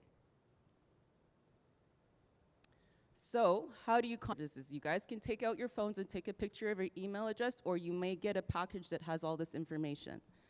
So, student services email address is studentservices@cestarcollege.com. Again, studentservices@cestarcollege.com. And please send only one email when you're reaching out to us. There are 6,000 plus students at LCIT. So if every single student sent us an email and sent us a follow-up email, another follow-up email, how many emails do you think student services will receive? I can't do the math that quickly, but you guys can. I'm pretty sure you know what the answer is, right? So please only send how many emails? One. Awesome. To which email address? Awesome. Okay. We have 3 to 5 business days to respond to your emails. Of course, we will try to respond to your emails sooner than that, but 3 to 5 business days. And business days do not include weekends. So Monday to Friday. Okay? Also, we see students in person and online. So I know some of you may be uncomfortable with coming to a closed space because of the COVID pandemic. So there's an option to meet with student services advisors online, or you can meet with us in person. And that information will be posted on Moodle, and I'll discuss more about the Moodle platform later on in the presentation. As I mentioned at the outset, student service is the information hub of the college. So if you don't know who to contact in regards to a certain query, which department, etc., you can send your email to us and we will guide you with whom to contact, whether it's the department or an individual from a department. If you need to contact your instructor, please keep this in mind. The email formula to contact your instructor is as follows: firstname.lastname@cestarcollege.com. So if you know the name of your professor or instructor and you need to contact them before your class starts, the email formula is firstname.lastname@cestarcollege.com. This is really important because if you're going to miss any classes, you need to contact your instructors, okay? We connect students to the services they need to achieve academic success through information, advisement, counseling, and referral. So we look at the holistic aspect of the student to ensure that they are successful. So as I mentioned, we are an information hub. We provide direction to other college service areas, academic departments, and faculty. And we also provide information and clarification on Moodle posts. So Moodle, you'll hear a lot about Moodle. Moodle is the platform that we use to share communication with the students. We can't email all of you individually, so we post on Moodle daily on important announcements for students to know. So for example, if you wanted to know when a student services advisor is available for walk-in hours or video chat hours, that information is posted on Moodle. If you wanted to know when the payment deadline of the next term fees are, they're posted on Moodle. So you're gonna get into the habit of checking Moodle regularly, as well as you'll get access to your course outlines and syllabi posted on Moodle for your classes. So use Moodle daily. Health and wellness. So many of you might have received on the Cestar database information on GuardMe. If not, you will. And GuardMe is health insurance coverage that all students have access to use. The only thing is not every healthcare provider accepts GuardMe. So you will have to contact GuardMe.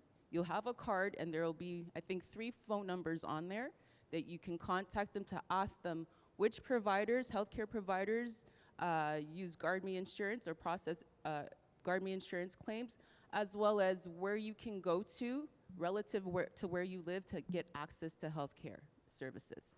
Super important because health is wealth. If you are not healthy, how can you be successful academically or in your work life? So use the health insurance to your advantage. We also discuss health and wellness under the categories of harassment and bullying. I'm not sure in your country whether or not harassment and bullying are important issues, but they are in Canada. Relatively recently, there have been different initiatives by government officials, local community members to discuss the importance of harassment and bullying, not only in the workplace, but in the classroom. So here at the college, we take these things seriously. So you may experience in the classroom bullying or harassment amongst peers or instructor to peers. You have rights as I have rights here in Canada.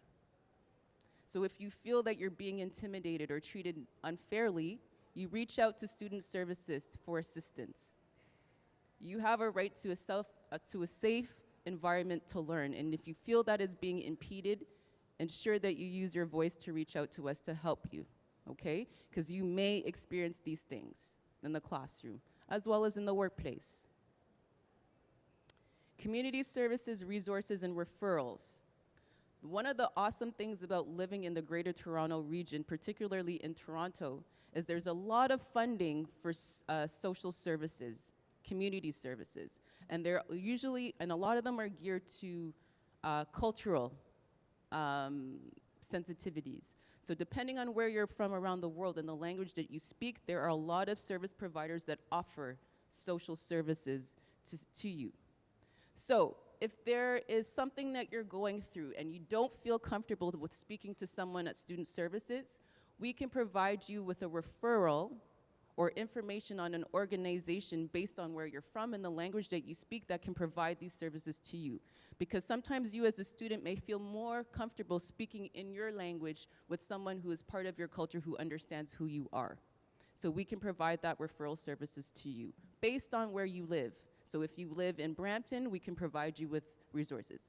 If you live in Scarborough, we can provide you with resources. If you live in downtown Toronto, we could provide you with resources in that area, okay? One-on-one advisement appointments. So I talked about in-person and online.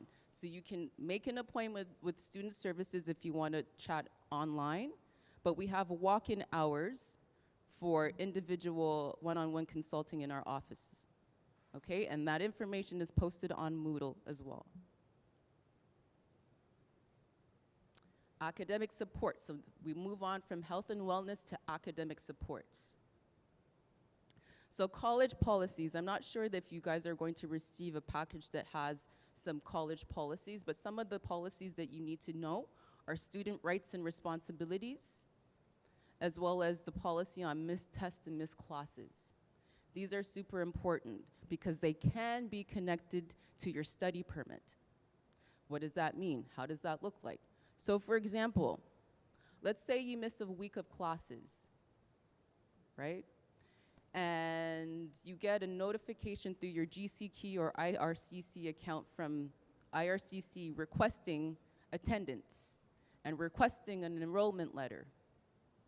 If you've missed classes and you're requesting your attendance, we provide you with your attendance information, but if IRCC reviews and sees that you missed a few classes, that can affect your post-graduation work permit application. Because part of the reason you were provided with a study permit is because your application was good enough and that you made a commitment to attend your classes. So if you don't attend your classes and IRCC sees that, again, that might affect your post-graduation work permit. However, having said that, life happens, right? Things happen you can't control. IRCC is compassionate and they understand that. So as long as if they request something and you've missed classes and you can provide the reasons for your missed classes, you'll be okay. But unfortunately, as international students, you're under a lot of scrutiny. You have to follow a lot of immigration law. When it comes to work, when it comes to studying, stuff like that. So it is very stressful to be an international student. If you are confused by any of the policies, any of the rules and regulations that abide or kind of inform you as an international student what you can and cannot do, please reach out to Student Services or the Immigration Department. Very, very important. You need to know your rights and your status in this country and how everything affects each other. Um, academic supports. So if you're struggling academically, we will put you in contact with the tutoring center. There is no shame in asking for help. Many of you come from countries where the education system is totally different than in Canada. So there's going to be a stark contrast in what education you receive back home from what the education here looks like. Some of you might have gotten all A's in your studies, and then in your first term here at LCIT, you get all C's. That doesn't mean that you don't know anything. It is that you're adjusting to a different kind of education system and evaluation. So if you need supports, reach out to Student Services or the tutoring center to ensure that you are understanding the content in your classes and that you pass all of your classes. What happens if you don't pass a class? You're gonna have to take a makeup course. A makeup course is a course that you take if you failed a class or if you want to increase your GPA. Makeup courses are expensive, and makeup courses are based on the credit value. So for example, a 3-credit course costs $1,118.80 or something like that. So imagine you failed a course and you have to pay that for 1 course. That's very expensive.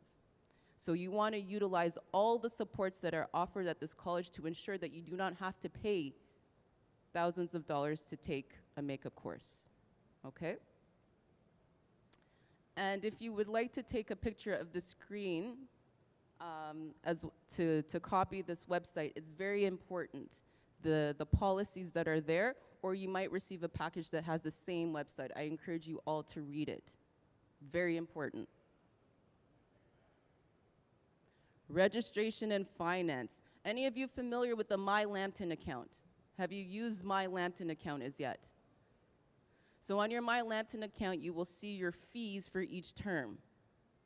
Some of you were asked to pay your fees for 2 terms to secure your seat, whereas others have been asked to pay fees for 1 term to secure your seat. By the end of this session, I would like all of you to check your My Lambton account to see if your fees have increased. Why? Because every fall term tuition fees increase.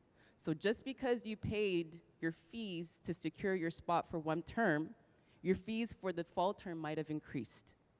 So check your account to see if your fees have increased, okay? So your My Lambton. So Student Services also deals with tuition charges and payment queries. We do not set tuition fees. The main campus in Sarnia sets those tuition fees. So we can discuss payments, when you should pay your fees. We also guide you through makeup courses, as I talked about, course substitutions, group selection, timetable inquiries, etc. All of this is probably like, Tamara, I don't know what you're saying, it doesn't make sense, whatever. But it will make sense. It will make sense, okay? If you have any questions about registration and finance, you can email studentservices@cestarcollege.com. And how many emails do you send us? Thank you. And how long do we have to respond to you? Awesome. Program progression, super important. We want to ensure that you're on track. So you get access to your program map, which outlines what courses you take each term. Sometimes students don't follow the program map. And that's where perhaps the makeup course aspect comes in. Please use our services to ensure that you're on track. Because if you're starting in the 2022 fall term, there's an expectation that you graduate by the 2024 fall term. Some students do, some students do not. And if you want to graduate within 2 years, please use our help. Okay? I won't go into course prerequisites, transfer credits, and graduation as yet because you guys haven't even started your first term and this information will be overwhelming. One thing I will talk about is transfer credits. Many of you might have done programs or courses that are on your program map that you will have to complete while you're here. A transfer credit application is an application where if you feel that there's a course that you took back home that is the same or equivalent course that you were supposed to take here, you can apply to not take it, and that's known as a transfer credit application. If you run into that situation, email Student Services and we'll give you the application package. One of the criterion is it has to be a master's level course, and you will only get permission to take 2 transfer credits in total of your studies at LCIT. So you want to make sure that in your term 1, you're taking a course that you've taken at a master's level back home that is similar or equivalent, you can apply for a transfer credit. Okay? Student account updates. So on your Cestar database, so there's a lot of databases that I'm talking about, but on your Cestar database, you'll have access to your basic information, including your name, your phone number, your email address, and your mailing address. The only thing that you cannot change on the Cestar database is your name. If you need your name to be changed because it was captured incorrectly, spelled incorrectly, or as a result of marriage, you've changed your name, you will need to send government-issued ID or a marriage certificate to Student Services to change that information, okay?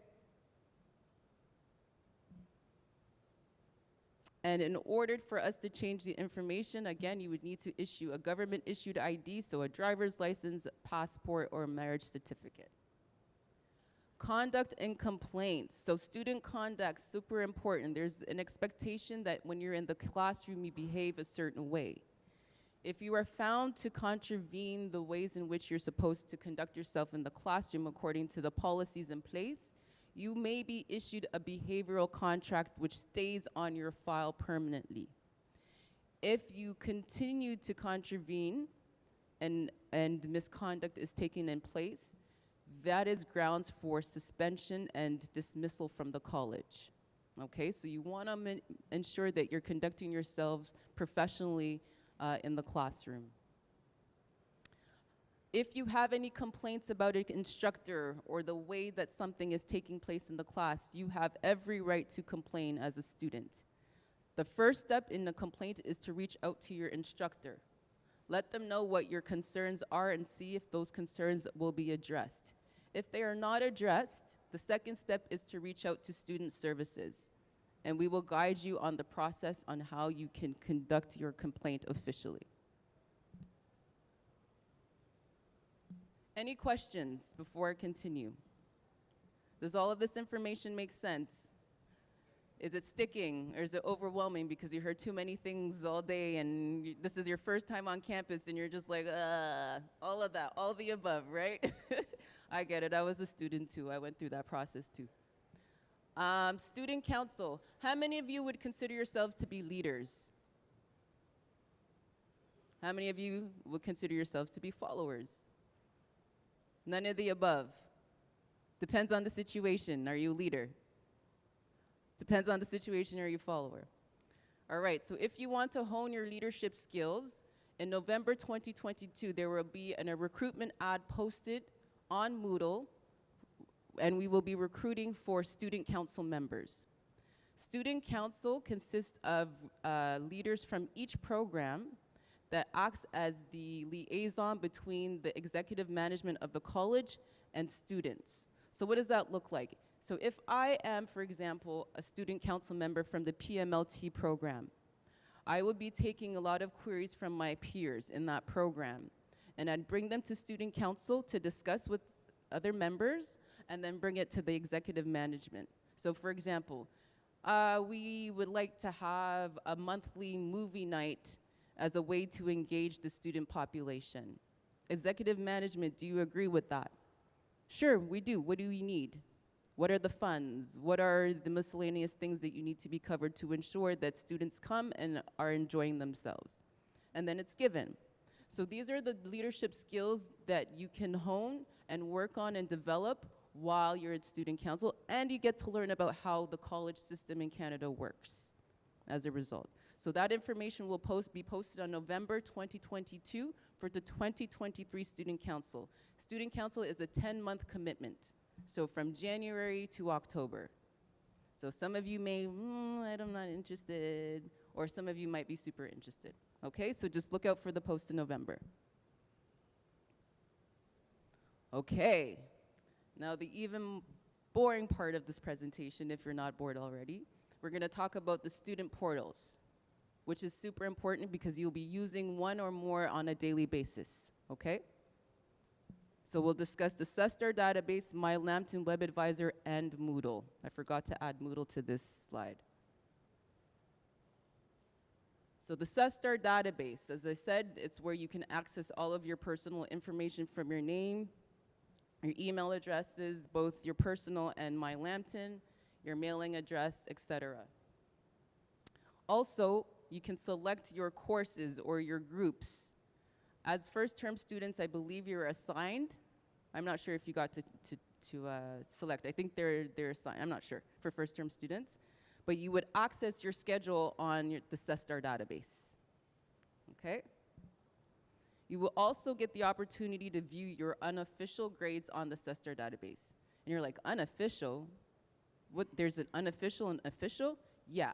So on the Cestar database, once you've passed the course, your instructor will post the grades and they will be reflected on the Cestar database. But those grades are unofficial. Why?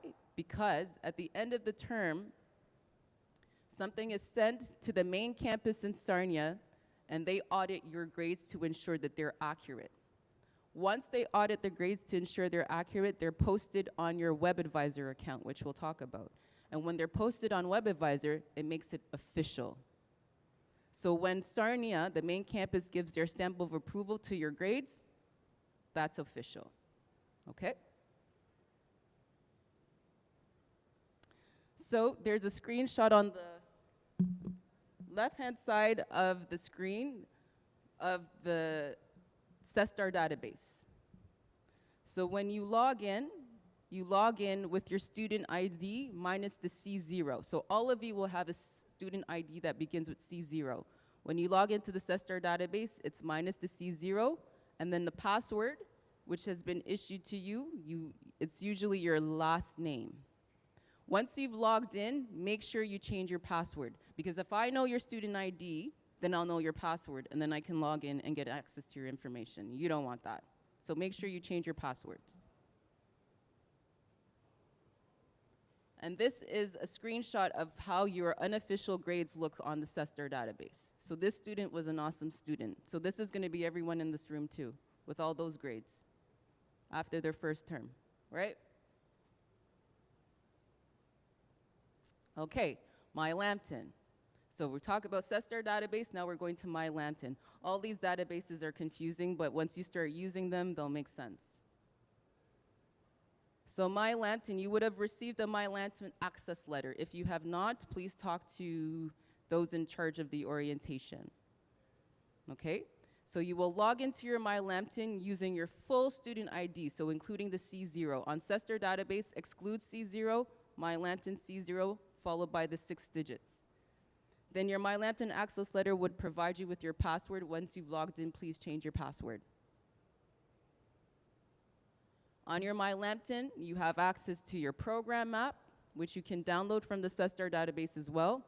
Your enrollment letter. Enrollment letter is super important because IRCC randomly contacts international students and says, we need information about you. Please give us your enrollment letter, your attendance sheet, your proof of payment for your fees. You can obtain your My Lambton enrollment letter, or you can obtain your enrollment letter from your My Lambton account, as well as your payment receipts as proof of payment that you paid your fees, okay? Transcript requests, sometimes IRCC wants to see the grades that you've received, so you can request a transcript for a fee from your My Lambton account, as well as access your My Lambton email, okay? This is a very important database to learn and navigate and familiarize yourself with. So you log in with your full student ID and your password is on your My Lambton access letter as well. Web Advisor. So Web Advisor is linked to My Lambton. You can view your financial information, make a payment, download tax forms. Downloading tax forms is important. It was recently introduced, I think in the last 2 or 3 years, where international students can use their tuition fees or tax forms to claim taxes. So by, I believe, February 2023, you will be able to download your tuition fee tax form, so T2208 tax form, from your MyLamp or from your WebAdvisor account. Every April 30th is the deadline for Canadians to file their taxes. You will have access to your 2022 tuition tax form in February 2023. Ensure that you file your taxes by April 30th. If you don't know how to file your taxes to CRA, you can get an accountant to assist you. If you need information on where you can go for free assistance, you email student services, because a lot of accountants cost a lot of money. But there is assistance for free to help students, international students, to do their taxes. Also on WebAdvisor, you view your official grades and transcripts and your course requirements in order to graduate. So same login as my Lambton account. This is a screenshot of how your fees will look on your account. Again, by the end of the day, I would like all of you to check your account to see if your fees have increased for the fall term, okay? This is a screenshot of how the official grades are reflected. So on the Cestar database, unofficial grades, WebAdvisor, MyLambton, official grades. Last but not least, and I see a lot of you yawning, and it's not necessarily because you're tired, but it's just like, I need to move. Tamara, this is too much information. Hurry up. I get it. All right, Moodle, please bookmark this address, this website address, to your internet browser. It's super important. Please use Moodle daily. If there's any database that you don't use daily, this should be that database, Moodle. Moodle acts as a central hub for all other portals students will need. So on your Moodle, if you forgot what the email or the website address for your MyLambton is, or for My Career, etc., you can go to Moodle and access that information. So Cestar database, WebAdvisor, MyLambton, library resource, My Career, etc., is available on Moodle. You will have access to your course outlines, contact information for instructors and classmates, group discussions, and video presentations. Do you guys remember the email formula to contact your instructors? What is it? Yay, you guys are listening. Awesome. Also, Moodle is used as the information hub, so any announcements from any department is posted on Moodle, because unfortunately, we cannot email all 6,000 of you, so we post that information on Moodle, okay? So this is a screenshot of how the Moodle homepage looks like, okay? So in the middle, you'll see the site news, so any information that any department has to post for students, you will have access to that information on the site news. At the top are menus to have access to different departments, from student services, immigration, tutoring center, etc., the IT support, etc. On the right-hand side of the screen is your easy access to MyLambton, WebAdvisor, My Career, etc. If you forgot the web or the email, or not email, web pages or websites. Okay?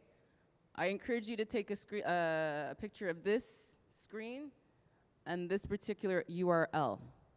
This is very important because this website will take you to the important dates and deadlines at LCIT. So what does that mean? It gives you the start date of each term, the end date of each term, deadlines for payment, information on reading week per term. All of that information is on this website for LCIT students. So when you look at your WebAdvisor or MyLambton account, for example, to find out what the term fees deadline for the 2023 winter term, so the term starting in January, you can go to this website and see when the payment deadline is for LCIT students. What you see on your MyLambton/WebAdvisor account on terms of payment deadline is usually for domestic students. So I made this distinction because we receive student services, a lot of emails from students saying, I'm confused when the payment deadline is. On my account, it says this date, but on the website, it says a different date. You follow the information on the website. Okay? Any questions? None. So if there are no questions, you know what that means. I'm all done. Thank you, guys. Have a great rest of your time here. Again, welcome to Toronto. It'll be a pleasure for me to meet with each and every one of you and enjoy your time here. We're here to support you 100%. Thank you.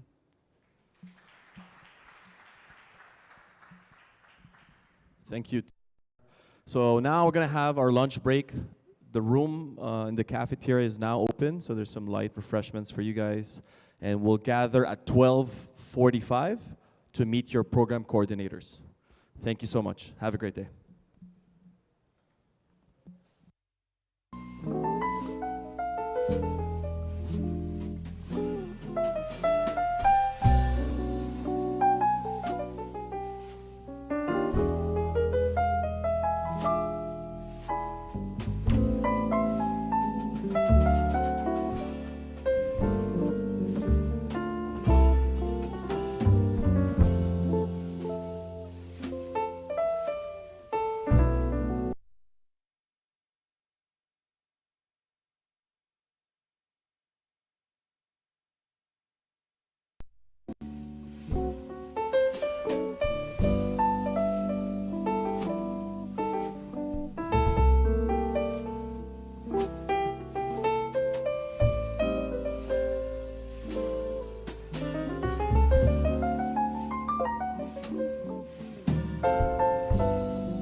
Mic test.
All right, we're going to start in a few minutes. If you can call all the new students to proceed here at the atrium. We will start in a few minutes. Volunteers, please let our program coordinators know that we will start our next sessions for the afternoon session. We're going to start in a few minutes. Thank you.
Okay, guys, if you can ask all the students to please sit down and get settled.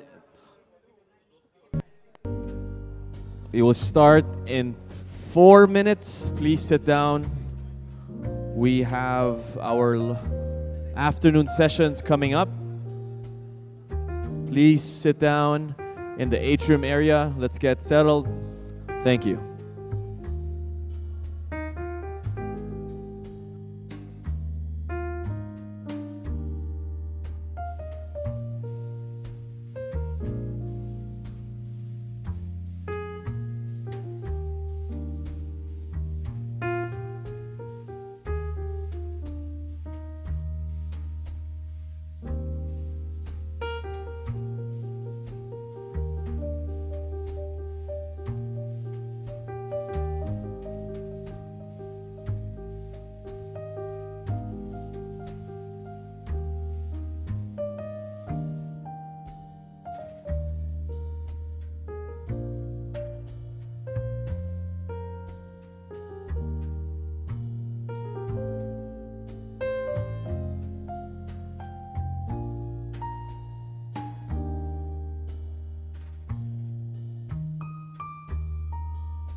Hello everybody.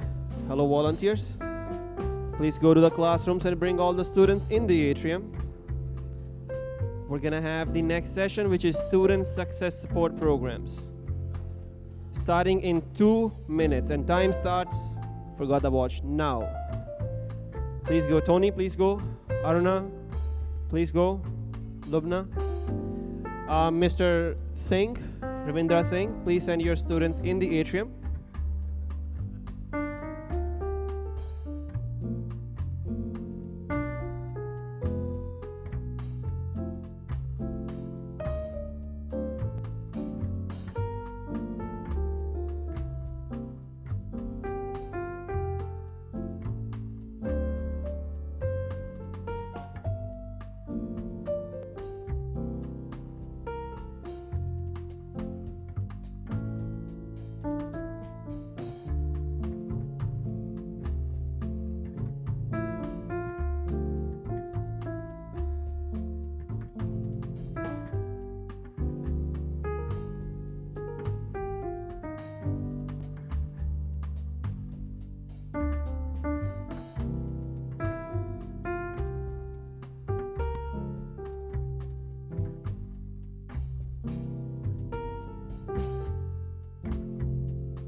Okay, good afternoon, and how are you today?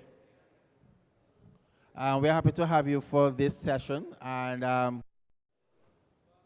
we're just going to ask everyone just to take a seat as we are about to begin this session.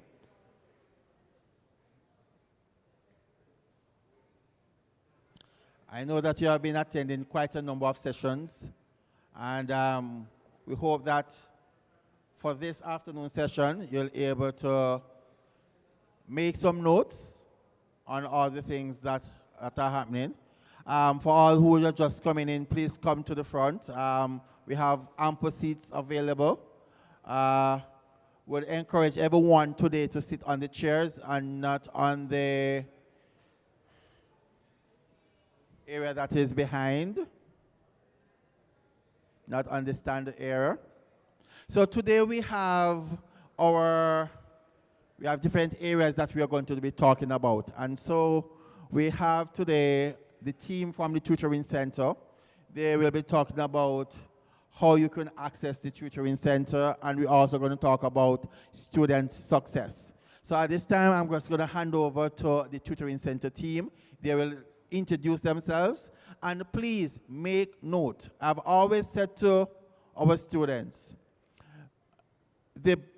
although you are performing well, going to the Tutoring Center is always a good option, because at times it solidifies the content and concepts that you are being taught in your class.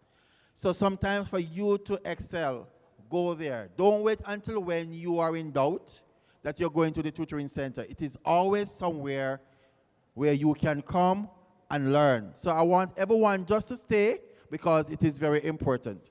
At this time, let me hand over to our Tutoring Center team. Put your hands together for our Tutoring Center team. Thank you, Jimit. Thank you, Jimit. Thanks for your warm welcome. Hi, students. How are you doing all? I'm Kush Gupta, and I'm the operations coordinator at the tutoring center. I'll be advising you guys that all these, what are the success programs that we are having, and how they can help you in building your career and improve your academics in case you feel something there is something going wrong with you. So tutoring center is the umbrella. We cover most of the programs. We cover we have everything for your career. So let me introduce first thing, which is tutoring center. I'll be giving you the brief explanation about like how it helps you. And we have writing language center, we have early intervention, we have AccuPlacer, VCare, and co-curricular record. I'll be giving you the brief introduction about our team first. So I'm not the only one who is in the tutoring center. We have a team of 3 people, Prince Sharma, who is the mentorship and the program coordinator, me, myself, operations coordinator, taking care of the tutoring center and the activities in there. I have my colleague with me who is student success counselor, Sahil, and he will be presenting some slides with you and giving you a lot of information about AccuPlacer and early intervention. So what is tutoring center? Any idea that you might have and like any idea that may strike you in your mind? Is it for kids or like what kind of program classes that we provide? So any idea you may have? All right, so no problem. I'll be advising you with this thing. Tutoring center, we established tutoring center in our college back in 2017, just pre-pandemic, just before the pandemic it happens, to improve the grades, overall academics of the students. Because we see a lot of students, they come to Canada and sometimes they are not able to understand the study pattern in the beginning. So what we do is we help them improve their overall performance and any question, like any problems they are having regarding to their academics, maybe APA format, maybe something in their communication as well. So we help them with that. Our main purpose is to help each student in their academics and career in every way possible. So whether it is your career goal, whether it is your academic goal, don't worry about it. We got your back. We got you covered there. So it is just that you have to come forward, raise up your hands, come up to us and say like, hey, I need your help. Okay, please help me. We will be helping you creating your success pathway and so many things, so many other things. What are the services that we provide? We provide one-on-one tutoring, group tutoring, workshops, and the mentorship programs that we are having. So what are these things? One-on-one tutoring. So if you are having a doubt and you're coming forward with us, what we will do is we will buddy up you with one of your senior, that is peer-to-peer tutoring, and he can help you, he can guide you, assist you in your academics and giving you the advanced tips how you can actually achieve your goals that you may have. Group tutoring. Group tutoring basically maybe you and your friends are having the same concern in any certain topic. You can come forward with us, visit us, or book the appointment online. Come to us and let us know about the concerning topic, and we will help you in conducting the group sessions so that everybody's doubt is getting covered by the tutor. What is workshop? So we do have workshop facility here at the Lambton College in Toronto. What we do is maybe we realize that in your class there is a requirement of certain topic that has to be covered, and it is concerning all of these students. What we will do is we might have a workshop in the atrium, or we will do a workshop in your class. We'll come to your class, give you the awareness about how you can improve it and how are the things that what are the things that you can do to achieve your goals so that you are not underperforming and you're doing good while being an international student. Mentorship programs, we do have mentorship programs as well, where we can buddy up with you or with the mentors. They will guide you. They have been the student in the Lambton College. They are doing good. They are your seniors, and you can buddy up with them. Ask them about the advices. What are the advices? Hey, you are in the project management group. I am in the project management. What are the tips that you would like to give to me so that I can build my career? And you can, it's also a networking opportunities for you guys. Come up, talk to them, and be connected with them on LinkedIn. Might be in later on when you're graduated, they might have a job opening in their company. What you can do is they can always refer you because they have been knowing you longer than anybody. So it's a good platform for you guys. These are the services that we provide being at the tutoring center. So coming to the second part, it's Writing Language Center. So Writing Language Center, we have to help students in improving their communication, improving their writing skills, improving their language skills.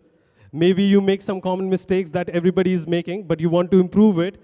So what you have to do is come forward, tell us about it. We have instructors who help you in your English. It can also help in your building your professional communication, corporate communication, writing emails, reflective journals, common writing errors that everybody encounters and they don't know about it. So these are the services that we provide.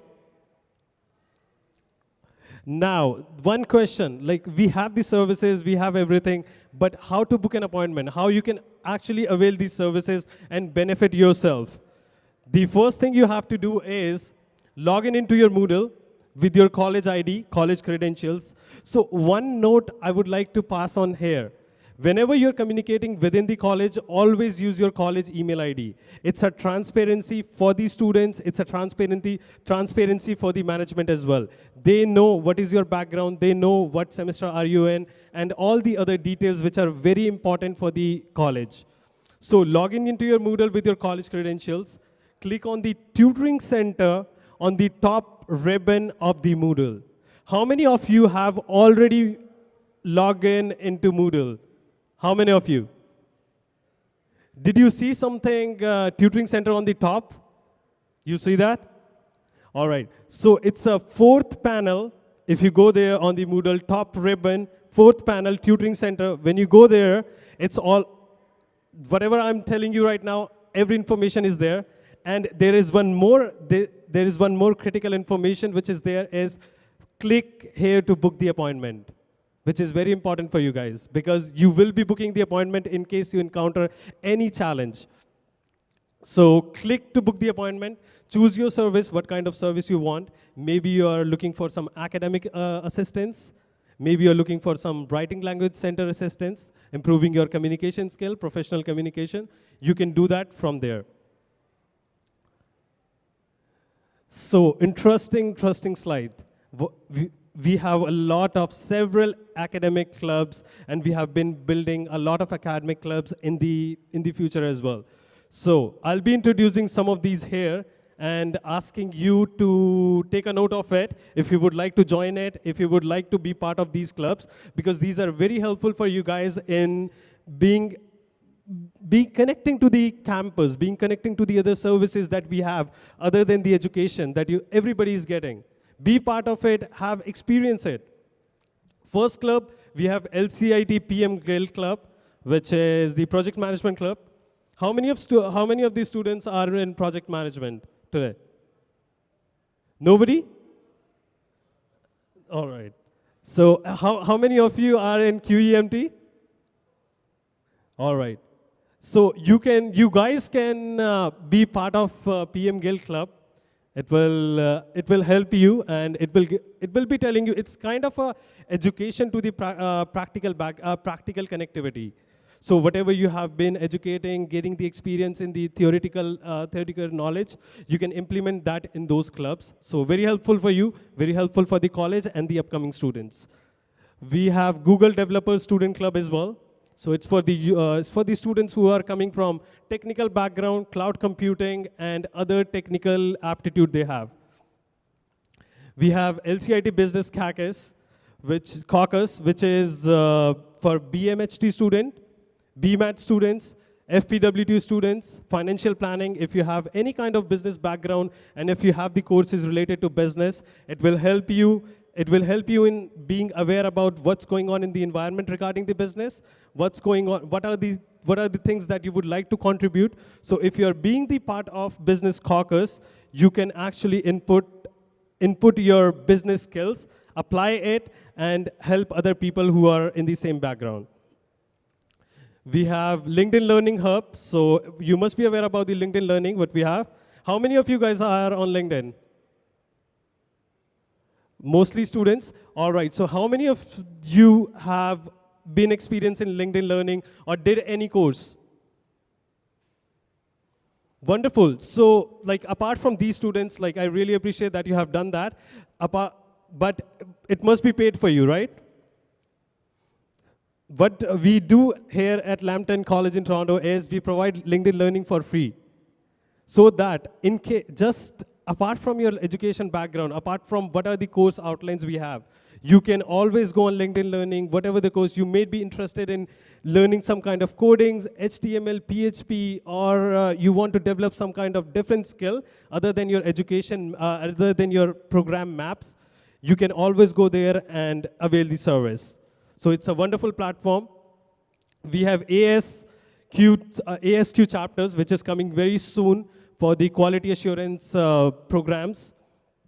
We are having Habitat for Humanity for the CPMT students, construction project management students, and PMLT students, PMIT students. We also have 10,000 coffees. So it's a very interesting hub that we have here at LCID. How many of you guys have already experienced 10,000 coffees or have heard about it some way? Nobody? So I'll tell you, it's okay. It's for the first time. When I came here, it was the first time for me as well. I never heard about it. So 10,000 Coffee is the platform where you can network to other people. Those are the seniors who are passed out from the Lambton College in Toronto, and you can connect with them. They are placed in good companies, maybe working in top MNCs, top 5 companies. You can connect with them, ask them about the help, ask them about what's going on in the market, have a little chat over them, and ask them, hey, like I'm doing this program at this moment. What are the potential opportunities that I have after my graduation? You can always connect to them. You maybe heard about this thing as well. Canada is all about networking. If you know the right person, where to go, what to do, you have got everything. It's not your efforts, it's your efforts towards the right thing. So if you're reaching out to a right person at the right time, you will be getting the right opportunity for you. So it's a wonderful platform for all the beginners, all the people who are coming here from different countries. It will help you growing your network. It will help you growing your opportunity networking, and also building your career at the same time. We have CCR as well. CCR, it's an amazing thing that we ask students to volunteer for us, and we also provide co-curricular record. What is co-curricular record? How it can help you?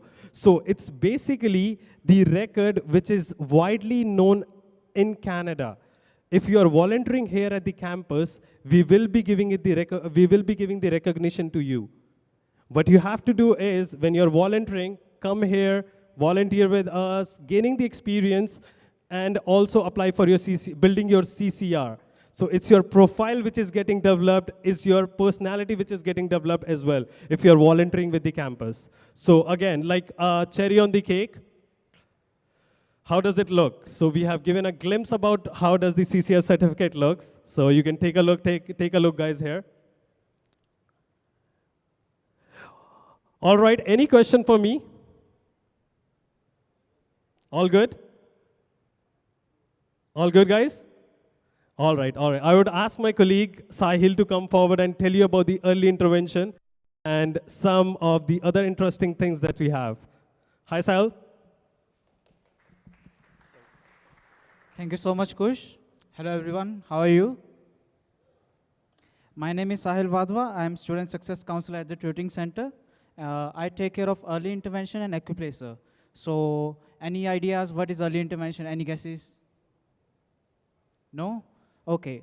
So, early intervention, as the name suggests, we intervene early. So, what we saw is before this program was there, what we saw that students who are performing less, who are not like attending the classes, they didn't have anyone who told them like, hey, you are performing low, you might be at the risk of failing. It might affect your PGWP. So what we did was we launched this early intervention. So what we do is when we see student is performing low, is at the risk of failing, is not attending classes, we intervene and we ask them, we send them email, we contact the student that what is going on and assist them through our tutoring center services. So if they're facing any issues, they are not able to attend classes for some reason, they are not performing well, they are having problems with instructors, they are not understanding properly, so we provide them extra classes through our tutoring center. The next is Acupressor. So what is Acupressor is, it is for BSNT and CPCD students, our undergraduate programs that we have maths and English tests for them. It's a mandatory classes. So how it works is, we conduct English test for BSNT students in the first term and mathematics test for BSNT and CPCD students in the second term. And at the beginning of the term, this test is conducted. When we see that a student is not performing well, we provide them mandatory classes through our tutoring center so that it assists them with their maths, with their English, as a lot of students have struggles in this department. So we offer these services to the students. Next we have is We Care. So as the name suggests, We Care, that we are here to care. This is for our first term students, that because all of the students are international here, so they might be facing issues with their mental health, with their studies, with the culture. They might not be able to adapt this culture. So we are here to support those students. So how we do it is, we deal with these things. So first is cultural adaptation. As a lot of students are struggling with culture, they are not able to adapt to culture. So we are here. So and for the next, mental health, if any student is facing loneliness, homesickness, is not feeling well, so we offer them services. Next we have is student life. As we all know that student life is not easy. We have to study, we have to work, take care of everything by ourselves over here. So we help students with that as well. And also relationships. So we develop good relations with the students. We help them with their relationship. If they are having any issues, they are not able to make good friends over here, good connections. So we also help them with those things. And this is our contact information. So if you guys need to contact us anytime, this is our contact information. If you want to take a picture, you can take a picture. And we have all the email addresses on the left-hand side. On the right-hand side, we have our phone number. We have a LinkedIn profile. And we are situated right above this stairs. Just turn right, and you'll see the tutoring center. We are situated over there. So come to us anytime with any concerns you might have. We are always there to help you. That's it from my side. Any questions? Okay. Thank you so much. Have a good day. Thank you so much. Thank you, Kosha, and thank you, Sahil. So our next part of the slides is, thank you so much for the great information. How was the information, guys?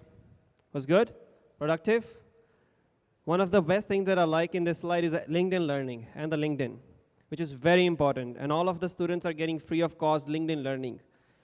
That costs a lot. It has the 11,000 courses. So each course you do, you get the certification. You get the badge number that called the assessment, and that is proven assessment, because you apply to any job and ask you about to complete the assessment.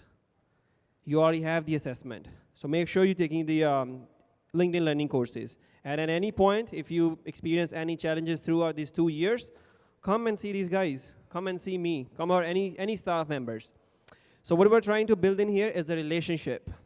So from day to day, to the day of graduation, if you experience any challenges, that is to culture adaptation, relationship, developing your student life, or anything, any issues, any concerns, come and see us, all right?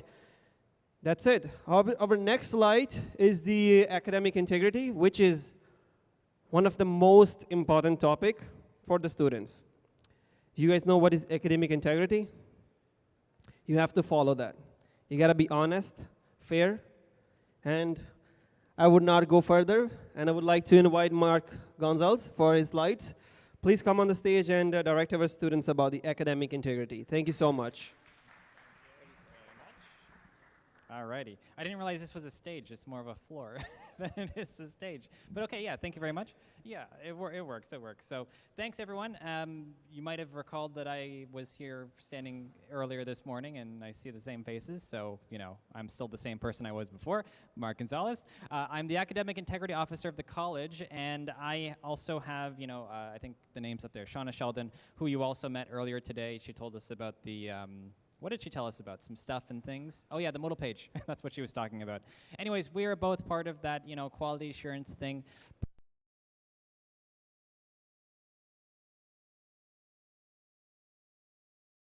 Is good work, original work, representative of you and not, let's say, Google. Because, we don't give a degree to Google. No one's in Google won't graduate from our school, but you will. So we want to make sure that when you graduate, you've shown us that you know and understand all that stuff that you learned in class. So that's what academic integrity is really about. If you're wondering, in detail what we're going to go through today, we have 30 minutes. I will try my best to get through all of this stuff and more in 30 minutes, and I will say many different things to you. But really, I'm just saying the same thing differently again and again. Original work is what you want to submit. For grading, anytime you have a test, assignment, any kind of activity for your class, if it's representative of you, showing us that you understand stuff, then you'll get a totally fair grade according to what you've actually created. But if the stuff isn't made by you, then you might have some unfortunate, unpleasant meetings with myself again. And I won't be smiling. I will be smiling because I smile all the time, but you might be not smiling in those meetings. So that's just something to be aware of.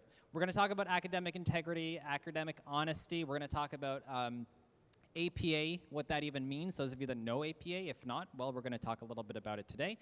What is plagiarism? We're going to talk about things you should and should not do for a test and assignment. And really, I just want to make sure that you know the basics of the policies in your classes so that you never have any kind of issues with academic dishonesty or whatever we have in those cases. I don't know what I'm saying. Blah, blah, blah. Anyways, moving on. So when you're taking a test, okay? Wait, I'm jumping way forward. So what is academic integrity? I just said that to you. Original work, honest work, stuff that shows us you understand things. That's what it is. It's about honesty, it's about accountability, it's about fairness, and it's about trust. If we have all of those things, then we are totally, totally good. And if one of these are missing, then we have an issue to deal with, okay? And I don't think any of you are criminals, just in case you're wondering.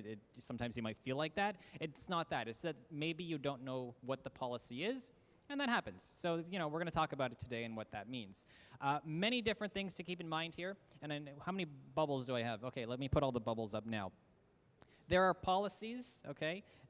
There are policies in place. There are rights, your rights as a student. We can't just start throwing out zeros like crazy. No, there's a process to follow, okay? We listen to you, even though we think that maybe something unfortunately dishonest happened here. We don't just start failing people left and right. We have conversations. We meet with you. We chat with you. Hey, what's going on? What happened here? And you have a chance to explain everything, right? So we don't just jump to conclusions. We don't think you're criminals. We are trying to understand what happened before any decision is made.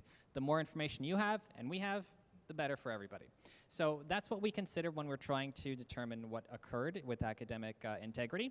And so there's a process to follow. There are responsibilities for everyone, not just you, but also myself. I can't just, I don't make the law. I just kind of enforce it. But what can you expect from us, and what should we expect from you? So whenever we make a decision that is the same for everybody. If it happens to one person, and one person, let's say, I don't know, cheated on a test, and we say, okay, this person gets a 0, and another person cheats on a test, but I like their shoes, so I don't give them a 0, that is not cool. That's not going to happen at all. We're going to follow the same thing for everybody else. No one is better than anybody else in your classes. So consistency, fairness, lots of notice about tests and assignments. I think you heard about the evaluation timetable, very, very important to have. Course outlines, very, very important to have. It's good to know what it is you're going to get a test on and when it's going to happen in advance. So that's why these things are very important. We do not give you pop quizzes. Anybody know what a pop quiz? You fans of pop quizzes? Who likes a pop quiz? Raise your hand. Yeah, no, nobody. Okay, you don't have those here. You have plenty of notice for all of your tests and assignments. The due dates are fixed for you there. Communication and support, you'll get all of that from us. So if you ask me a question, I will not ignore you. I will reply to you with a good answer, I hope. And if you have more questions, I will answer more questions. I love questions. Like I think I said that earlier this morning. And now on your side, we expect original content. We expect honesty. If you're forthcoming with how these things happened, then we are a lot more understanding of you, and we know what happened. We get what happened, and we will determine what we should do in those cases. So honesty is good. Originality is good. Communication with your instructors, asking questions of people, always very, very important. And of course, integrity is the basis of all that stuff. So when you're trying to do a test, okay, you're doing a test. You're studying for a test. I think this is true for most people. You study for a test by the night before because you have no other time otherwise. So you pull up all your notes the night before the test. You study the notes. You remember them. They're in your brain. You saved all that data in your brain. Now you go to the test, and then you just kind of dump all that data onto the test. You write exactly what you read, all the study notes that you have. Now go on that test. Now the trick with this is if you do it like that, where the same words you studied are the same words you put in the test, even though you think that's what we want. We don't really want that because those words are not your words. What we want is for you to translate those words in the way that you would tell somebody. Think about watching a movie. If you watch a movie and then your friend's like, hey, did you see that movie last night? Yeah. What was it about? And you tell them what it was about. Do you act the whole movie from beginning to end? Warner Brothers Pictures presents, and then next thing was a logo and a copyright. No, you don't do that. You tell them the basics of what you understood from the movie. So that's what we want to see in your activities, in your assignments, in your tests. That's the way you write them. So don't take their words, take their ideas. Tell us the way you understand it. And then you'll always get a grade. You'll never meet me for an academic integrity issue, and that's always good, right? Who wants to hang out with myself, right? So that's good for you. So follow your instructions, very important there. Closed book tests, open book tests.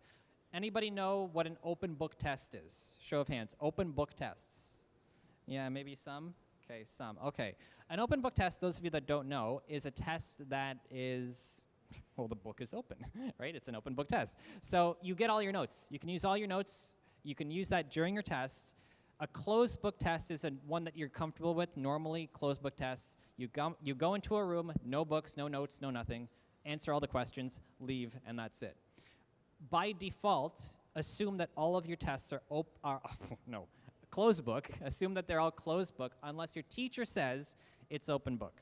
I've had conversations where students said, well, I thought it was open book because they told us about open book, so I thought everything was open book. Yeah, okay, well, no, it's not. It's all closed book until someone tells you. So be careful with that. Always assume closed book.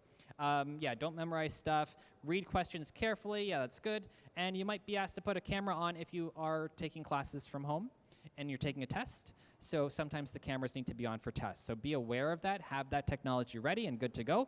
If you're coming into class all the time, then don't even worry about that. There's no need to worry about that there. For assignments, original work, I keep saying the word original again and again and again, but that's really what we need to see. So original work, very, very important. Am I looking at the right slide? Yeah, it is. Okay, good. And you don't want to share your work with friends. I've had conversations, many conversations. Oh, but sir, yes, I gave my file to a friend as a reference file because they needed a reference to do the activity, so they just used my file as a reference. And that person ended up taking all that work and submitting it, take the name off, replace the name, and uploaded the whole thing. Yeah, that is unfortunately not a good thing. So I encourage all of you to be very, very protective of your content, because if someone else hands in your work, that person has committed an act of plagiarism. You have also, by giving the work, acted in the same way. You've also plagiarized content. So you have to be very, very, very careful with how this stuff is being spread. You make the work, you hold on to it, you hide it from everyone else, you put it in a lock and key, but just don't share it with anybody as a reference. A reference doesn't exist, okay? Something will be copied. You might get into a meeting with me, and those will not be good for you, okay? So please be careful with that. Don't copy paste, yes, like we talked about. And if you're using research, make sure that you're using APA for your research. Has anybody written any document using something called APA formatting? An essay, Some of you, okay. Oh, yeah, a couple of fans of APA here. Okay, that's cool. So APA, if you don't know what it is, it's a way to protect yourself from this whole plagiarism thing. If you're using research from the internet, and it's okay to do that, you have to show us where it came from and which of your sentences are not yours. They're from somewhere else. APA will do that for you. It's the right way to do it. It's the honest way. And your classes will teach you this, like COM 3013, if you're ever taking that class, you'll learn APA in classes. So that's a thing that is very important. Now we're moving into plagiarism, because I think this is one of the most important things to remember, and how to avoid plagiarism is very, very, very important. Original work is hard to make. A very common thing student might say is, well, you know, it's very hard to make an original sentence because these people have said it before. So how am I going to say it differently? I can't say that stuff differently. There's always a way to say stuff differently. And if you can't, then there is a way to put that into your report still. There's still a way to use it. It's just using it in the right way. APA is the right way. Okay, so be very careful with plagiarism. And if you want to avoid plagiarism, we do offer a software program that is called Turnitin, right? So the way that we're doing this is we're checking for similarity, your work and other work on the internet. There are many different software programs that do this. Grammarly does it, is an example. I'm just going to jump ahead because we've talked about all this stuff. Grammarly is one thing that we offer for students. It's very good for grammar. You check your grammar with Grammarly? Absolutely. Check your paper for similarity and for plagiarism with Grammarly? Absolutely not. Okay, do not use that for checking. The only thing you can use for checking that's official is Turnitin. So the number you get from Turnitin, your teacher will follow and might send me, you know, issues with that. But if you said, oh, but sir, I checked and I uploaded on Grammarly, it said 0% Grammarly, Turnitin said 80% Turnitin. We believe Turnitin, right? Don't use Grammarly. It doesn't really work very well. It's not that great, okay? Just so you're aware of that. How Turnitin works is, you know, kind of interesting. I'm going to show you an example in just a bit. But we do have an APA workshop. We're planning one where I will be hosting, and I'll tell you all about APA in much more detail later on. And I will tell you that we have done this many times, so many times that I've actually recorded myself doing it because, you know, everyone wants to see it. So I have that recording available. If anyone ever wants it, I can totally share that with you. We have it on Moodle too, so if you want to just open up there, it is there under the academic integrity link. So there's like stuff there for academic integrity. So if you want to watch me for an hour, Netflix is boring, nothing on Netflix, so you could just watch me for an hour talking about APA. So that's there, keep that in mind. Tutoring Center, I think they mentioned all kinds of cool stuff they do there as well. One-on-one services, these are free services, and they can also help you with your APA stuff there too. Real teachers and also students can help you too, okay? So just so you know, there's always stuff to help you with things. So here is a regular Moodle page. You'll see that blue arrow pointing to one link. Turnitin is not really a software program that you download and use and put anything you want in there. When it's time to upload your essays and your documents, that's when you're going to see the link for Turnitin. That's the only time. Sometimes your teacher might give you like a practice link where you put whatever you like up there, but not always. You can request it if you want, though, because again, ask questions and be forthcoming with these questions. But you upload your file, and then you're going to get this page up here, and this page shows you the date that you uploaded, the file name, and also the similarity percent in some cases. So usually, the majority of your instructors will show you the similarity report. That is the percentage of plagiarism in your document. We call it similarity because you're not criminals, right? So you'll notice that this poor soul over here, that red color, hard to read, but there's a red color there. It says 100% next to it. 100% in this case is not a good thing.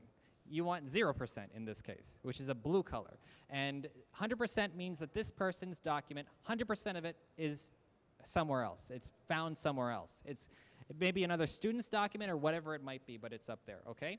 So let's just kind of jump into what it looks like inside. So when you're ready to find out what to modify, it highlights all the sections for you. So you can see that there are two different areas here. There's like a red highlighted area, that's one source. There's a purple highlighted area, that's another source. Okay, so these sources, you can actually go back, fix your essay, pull them out, use proper APA, whatever it might be, and then upload it again. And then you can check it again.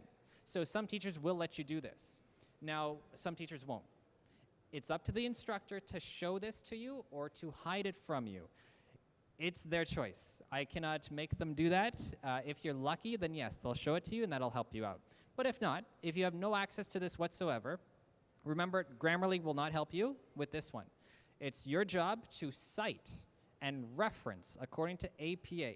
Use original sentences, don't copy paste, and you will not even have to worry about any of this because your work is always going to be original.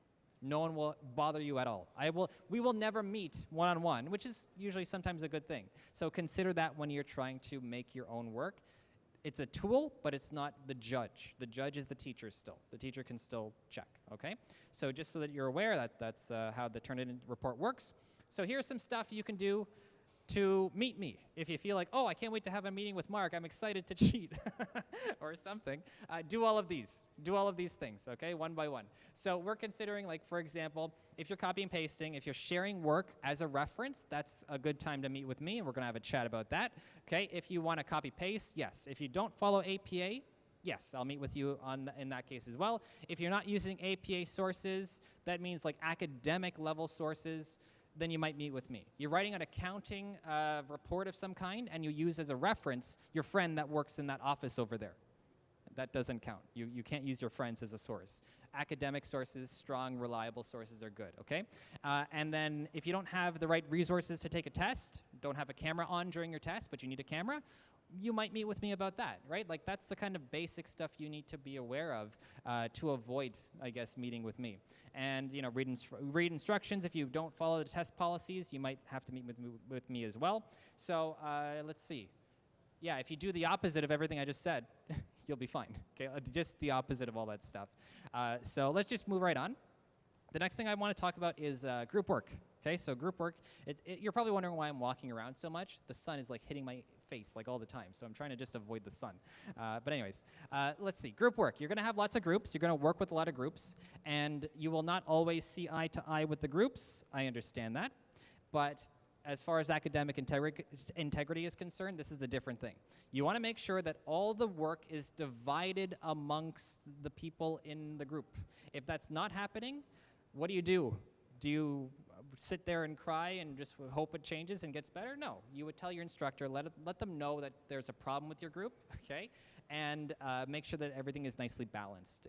Ensure that. And if it's not happening, then we can definitely help you out with that, okay? So I don't want anyone to be burdened with the work of 5 people, right? You know, you want to have better group work.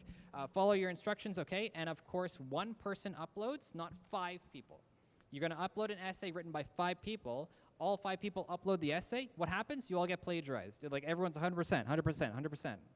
I mean, no. 1 person upload, and you're totally fine. And the rest will get the grade, okay? And, of course, talk to your instructor if you have any issues with that.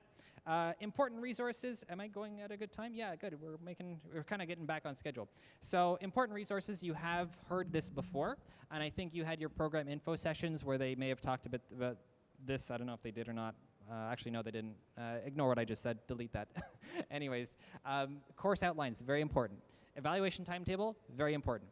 2 other documents that we have. So the textbook slides, the textbooks, the slides, and the recordings of your class are great and very, very helpful. On top of that, I've made it a point to get the APA documentation guide available for all of your Moodle pages that require APA. So this is a free document. Use it like a dictionary. If you ever have a question about APA, you can ask your instructor and they will be more than happy to answer your question. However, if you have a question that they don't know, what are they going to do? They're going to open up the APA guide, read it, and then come back to you and tell you about it. Skip that. Just go right to the document. Just take the document, read it, and you're totally fine. So I encourage you to hold on to that for the entire time you're in the school. It will be very, very, very beneficial for you to have that APA guide. It's worth a lot more than free, so I should be charging money for it, but you know, we don't. But yeah, here's just an example of what a course outline looks like. It's very hard to read. It's for ants, you know, really tiny to read, so you need a magnifying glass there, and there's the sun in my eye again. But it's just basically tells you the student evaluations, important stuff about what you're going to learn in the class, and what kind of assignments are going to be due, and the weight of the assignments, 10%, 5%, 1%, whatever, right? It's up there for you. And the next thing that you really want to get is a copy of the evaluation timetable, which again, you've seen probably so far, but it's so important, and I want you to hear this like 6 times. 6 times you'll remember it. 1 time you might forget it, but 6 times maybe you'll remember it. If you don't have this document, please ask for it within the first 1 or 2 days of your class. If you don't have the document, you don't know when stuff is due, how can you prepare? How can you get ready to learn if you don't know when your test is? Okay, so make sure you have this document. It's available with the due dates on there for you. Please, very, very, very important. And then, here are the policies. If you like some reading that wants to, if you feel like going to bed and you can't go to sleep, well then go to these policies. Okay, these policies are on our school website. And so these are the policies that we follow when a test is not done correctly, or there's some plagiarism in your assignment or any kind of assessment, really. We follow these policies. So there is a procedure. We follow that. You can read about the procedure here, and we will do all of those things. So I encourage you to know your rights. So important. People just let things happen, and because someone said it to them, they just let it happen. Read the policies, know who you are, know what's going on, make sure you get it. And if there's something that happened that shouldn't have happened, well then, yeah, you let us know and we'll fix that too, okay? So all that stuff is good to consider. Moodle, okay, you want to see some hard to read pictures again? Here they are. So all that stuff about policies and such is under a tab, okay? This tab is up here. I think it's, what is it, administration? Yeah, administration will contain all the policies and stuff. You'll see that there are many different links there, and you can just visit all of those whenever you like, and you will have all this content available at your fingertips. So last couple of things to share with you. Remember, if you have a password for Moodle, you made a password yourself, right? So this password is your password. It is not your friend's password. It is not your friend's computer's password that you can save on your friend's computer. Your password is your password. If someone else is logging into your account, who's responsible? You, right? You're responsible for your own content. So just remember that you don't want to share your password. If you have your password shared with another person, you're in a room taking a test. That person logs in somewhere else under your account. What? This is not good. You might meet with me about that. So please protect your passwords. Don't share them with anybody. Not your friend not your sister or brother or family member who wants to check your grades. Nobody, okay? Don't share your password. Very, very, very important. Your grades are yours. They're not your friends. No one is entitled to see your grades, so you don't have to share them with anybody. Okay? Make sure that you know how the grades are calculated, and don't share any kind of private info online. That's just a good piece of advice for life. So the last thing I'll say, English is great. Use it online and in person. On campus, very important to know English. And attendance is taken on all your classes. That's good to know as well. International students on a study visa must attend classes. And you want to make sure that you view your course materials on Moodle before class. And my last statement to you, be on time. Timing is important. If you're late for class, it's good that you're there. Happy that you're always there. But if you're there on time, you're not going to miss anything. So it's kind of better, right? So yeah. Okay, I'm out of stuff to say. I've done all my things. What time is it? 2:30? Oh, right on time, 2:30. Boom. Okay, we were a little bit falling behind. Now we're right on time again. Thank you very much for listening. I'm very appreciative of you being here. If you have any questions about academic integrity, don't ask me. I don't know. But no, you can actually contact me whenever. The academic integrity link is available on Moodle, so all of the contact information is there. Let me know if you have any questions. I'm more than happy to get in touch with all of you.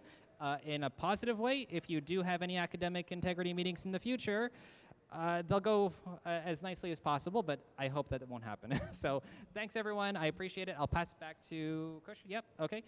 Yeah, have a great day. All the best. Okay, stay in school. All right, thank you, Mark. Now I will ask Jessica to come forward on the floor and give you an interesting session about GodMe.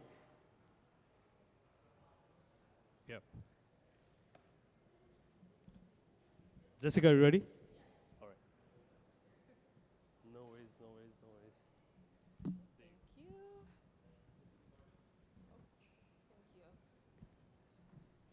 All right. Hello, everyone. My name is Jessica, and I'm the coordinator with our partner services team at guard.me. And I'm here to speak to you guys about your At Lambton plan for the students that are beginning September 1st. Okay, so you're about to start a life-changing adventure as an international student in Canada, and we hope that you have a positive, safe, and healthy experience. However, we do know that accidents do happen, and if you become sick or injured, know that your Guard.me insurance will cover you. The Guard.me emergency plan is your health insurance plan while you are here studying. So it's very important to know why it's critical to have medical insurance while you are here in Canada. The reality is the cost of things in Canada is very expensive. I have list examples of typical medical costs within the country. Okay. So here's a list of things that your Guard.me may cover, such as testing, prescription, annual eye exams, pregnancy that begins 30 days from the start date policy. We also cover emergency dental treatment along with dental accidents, just to list a few. Please be sure to read over your policy wordings for terms and conditions. Over here, there is a benefit summary package, so you guys can look that over. It has a list of everything that your plan has to offer you. So this is pretty much what it looks like, the booklet over there. This is what it looks like, just a list of everything that's available to you, emergency stuff and non-emergency. So I do advise that you do grab one of those before you leave. Okay. All right, so just like any emergency travel medical plan, there are some items that are not covered. There are some exclusions, such as any cosmetic or plastic surgery, except as a result of a covered injury, expenses in your home country, etc. Again, read over your policy wordings for a full list of exclusions. So this is a look at your emergency healthcare access card. So on the front of the card, you will find your group number, policy number, along with your name, policy start and end date. And then at the back of the card, you will find emergency procedures, along with our toll-free number, your emergency healthcare access card can be presented at pharmacies, dentists, paramedical providers for direct billing. Please keep this on you at all times, as this is your proof of insurance. Now, in the event that you do misplace it or you just need to get another copy, you can log onto your account and you'll be able to click the blue icon and download the healthcare access card. So if you do have any questions for eligibility, how to submit a claim, certain procedures, you can contact our customer care team at any of the numbers that you see there on the screen. We do advise if you do have to go to the hospital and you are able to, please give our customer care a call before you do and before you do any emergency diagnostic testing. All right. So there are many different ways that you can access healthcare and medical services. Over here, we have two ways. So one of the ways are if you have any minor sickness, such as a cold, flu, minor aches or pains, you can go to a doctor or a walk-in clinic that's specifically designed for minor situations. If you have a more major sickness or injury, such as high fever, broken bones, excessive bleeding, pain or illness that is very severe, we do advise that you go to the hospital. Keep in mind that the wait times at hospitals can be up to several hours, and normally patients are seen in the severity of their condition. Please remember, if it is an emergency situation, to call 911. Okay. We also have, if you are feeling sick and it's not quite an emergency and you prefer to reach out to a doctor, from the comfort of your own home, you can reach out directly with our mobile doctor by Guard.me service by using your phone or computer. Mobile Doctor provides licensed doctors across Canada who can conduct medical visits remotely online. In addition, they can create a personal health record with you. You will need to register for using this service for the first time at www.guard.me/mobile doctor. I also have some information over there on Mobile Doctor that you guys can grab. Okay, so this is a look at what your customized site looks like. You can access this at www.guard.me/Cestar College. On this site, you'll have access to your My Account, Keep Me Safe, Mobile Doctor, Submit a Claim, Find a Canadian Clinic, your policy documents, and more. Okay. On your microsite, you have access to a tab called Find a Canadian Clinic, which will help you find local direct billing clinics near you by using your address, city, or postal code. So there are two ways to submit a claim to guard.me. The preferred way is to submit a claim online by logging into your My account. The second option is by mail. So you can mail us a claim using your healthcare access card, which has a claim form that is attached to it. Regardless of how you want to submit your claim, we can reimburse you easily and quickly by our reimbursement card, which is a prepaid debit MasterCard, direct deposit, international wire transfer, or a check. It can take up to 5 business days for our team to process your claim from the date that we receive it. So this is a list of what needs to be included for a complete claims form. So just your name, policy number, certificate number, reimbursement information, original and scanned invoices, reason for visit, proof of payment, your signature, and the date. Again, if you do need to reach out to customer care, we are available to you guys 24 hours out of the day, 7 days a week. You can reach out to us using the number up there, emergency assistant number, which is located at the back of your healthcare access card. You can also email us at customercare@guard.me, or you can reach out to us through your website, which is www.guard.me/Cestar College. That concludes our presentation. Thank you guys for having me. Again, please be sure to pick up the benefit summary over there. It has a list of everything that's included in your plan, along with mobile doctor, so you guys can access it. Thank you. Thank you so much, Jessica. So now students, like as you are already been here like for a long, long time, I would ask you to go for 10 minutes break. And what time is it? It's 2:40 at the moment. Can you please come back by 2:50 if possible? Make sense? Hey, what's happening? Are you guys tired? All right, can you come back by 2:50, please? Okay, thank you so much.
Hello, everyone. So we are going to start in 5 minutes. We are going to have an interesting session about North York community housing. So all your housing tips, accommodation tips, what you have to do, what you are not supposed to do in order to be on the right track. They are going to be here in next 5 minutes, as I said. So if you're in the reception area, if you're around, please come back to the atrium, sit in the atrium, and see you in 5 minutes.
announce in the atrium and then you guys can start. Hi Jaya, hi Mehraj. Nice to see you guys. Nice to see you guys virtually. All right, I'm connecting you on the screen so that you can talk to students and you can present North York Community Housing, okay? Okay, perfect, thank you. All righty. So guys, now the wait is over. North York Community Housing representatives are here. They are going to help you with, they are going to give you the tips and a lot of good ideas how to find a good suitable accommodation. And also they are going to talk to about what are the things that you must not do in this country, these scams that we are having. So just to avoid those things, they are here and will be giving you a detailed presentation about it. So be here and it's very interesting. Okay, let's go.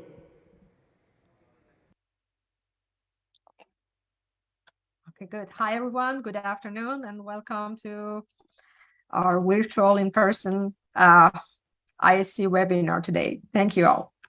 Jaya. Yeah. Again, welcome all. Thank you for this wonderful opportunity to get us introduced to all of you. My name is Jaya Surendran. Along with me is my colleagues Mehraj Ahangar and Abhinay Akulendran. We are settlement workers at North York Community House, and today we are going to share information on off-campus housing accommodation and keeping students safe with frauds and scams and general safety tips for you to keep in mind. We will be really doing very debrief sessions, but usually we do run a longer session, a detailed session. It will be good in future to get connected with us, keep tuned, so that when we announce and send the link for future detailed sessions, you'll be able to join us virtually. So before I start and on the session, topic session, let me quickly share a few highlights of our organization. You will hear from us all the time. So North York Community House is a nonprofit organization, and we are partnered with Lambton College and other community colleges in order to run this program. So we are a total separate body from the college, a nonprofit, and we provide mobile settlement services in the community centers, colleges like you. And how do we provide this? Through information and orientation, referrals. If we don't have any services or expertise within our organization, and we will find available resources outside of our organization and do referral. We have citizenship and immigration related programs, health, wellness, language classes. We have a huge financial literacy team to help you with filing taxes. It's a very organized and well-versed team. Also runs session on different financial literacy topics. Volunteering, we have a volunteer program so that if you're interested in volunteering, you can volunteer with us and get Canadian experience through the volunteering, right? Recreational, personal and professional development. This you can do through our employment workers. We have employment workers who can assist you with whether to create your resume according to the new country, Canada. And then we will be hosting future sessions on employment series too. How do we deliver these programs? We used to do one-on-one sessions, like make an appointment, see virtually, or make in person and see people one-on-one. Group workshops such as this. After the pandemic, we used to do more virtual sessions. This is the first time we were there in-person orientation on Monday and Tuesday at Lambton College. Due to some issues today, we couldn't be there. That's why today we are delivering this sessions through virtually. So we do virtually in person, many groups like these groups and parenting and advocacy groups. I would really recommend you to take a look of a website and get to know a little more about. So there's a little bit of a screenshot of a flyer there. So you will see our flyer information. Mehras, if you could show the flyer a little bit, I believe it's in the next slide, right? Flyer information. That would be good. Yeah, this is our flyer, which talks about most of our programs. So anytime when you have time, please feel free to go there and take a look.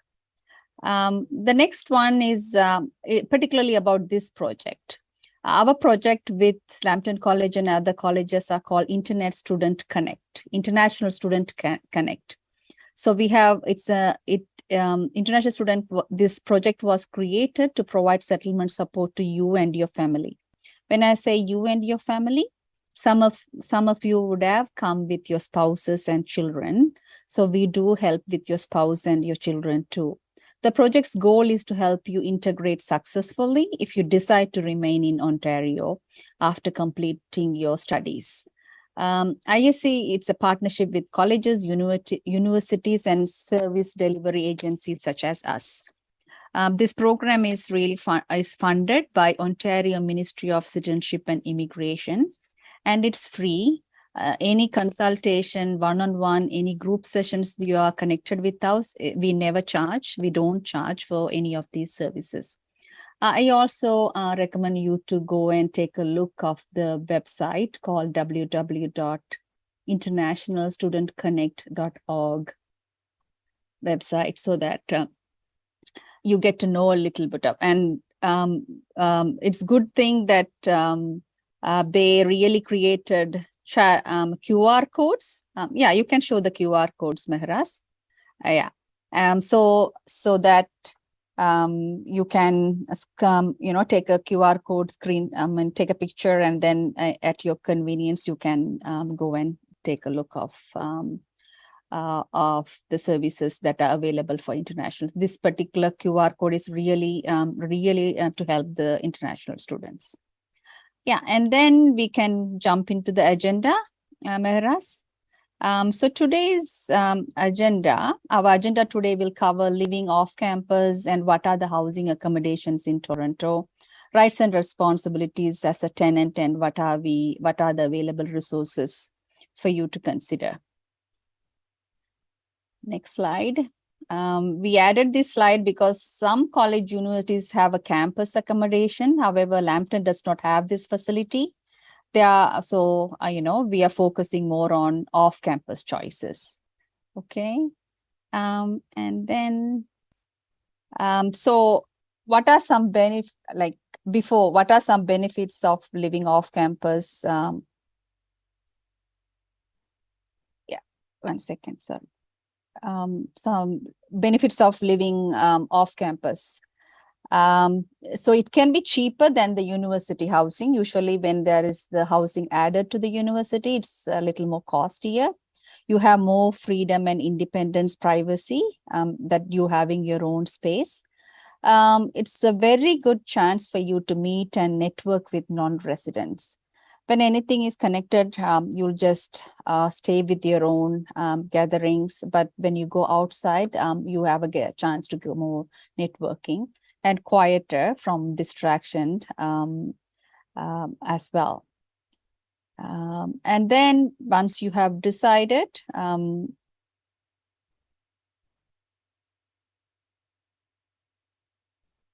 okay, so now you need to decide where, before you choose, you need to decide where to live, decide how much you can afford, find about what rent includes, use various search methods to find your new home.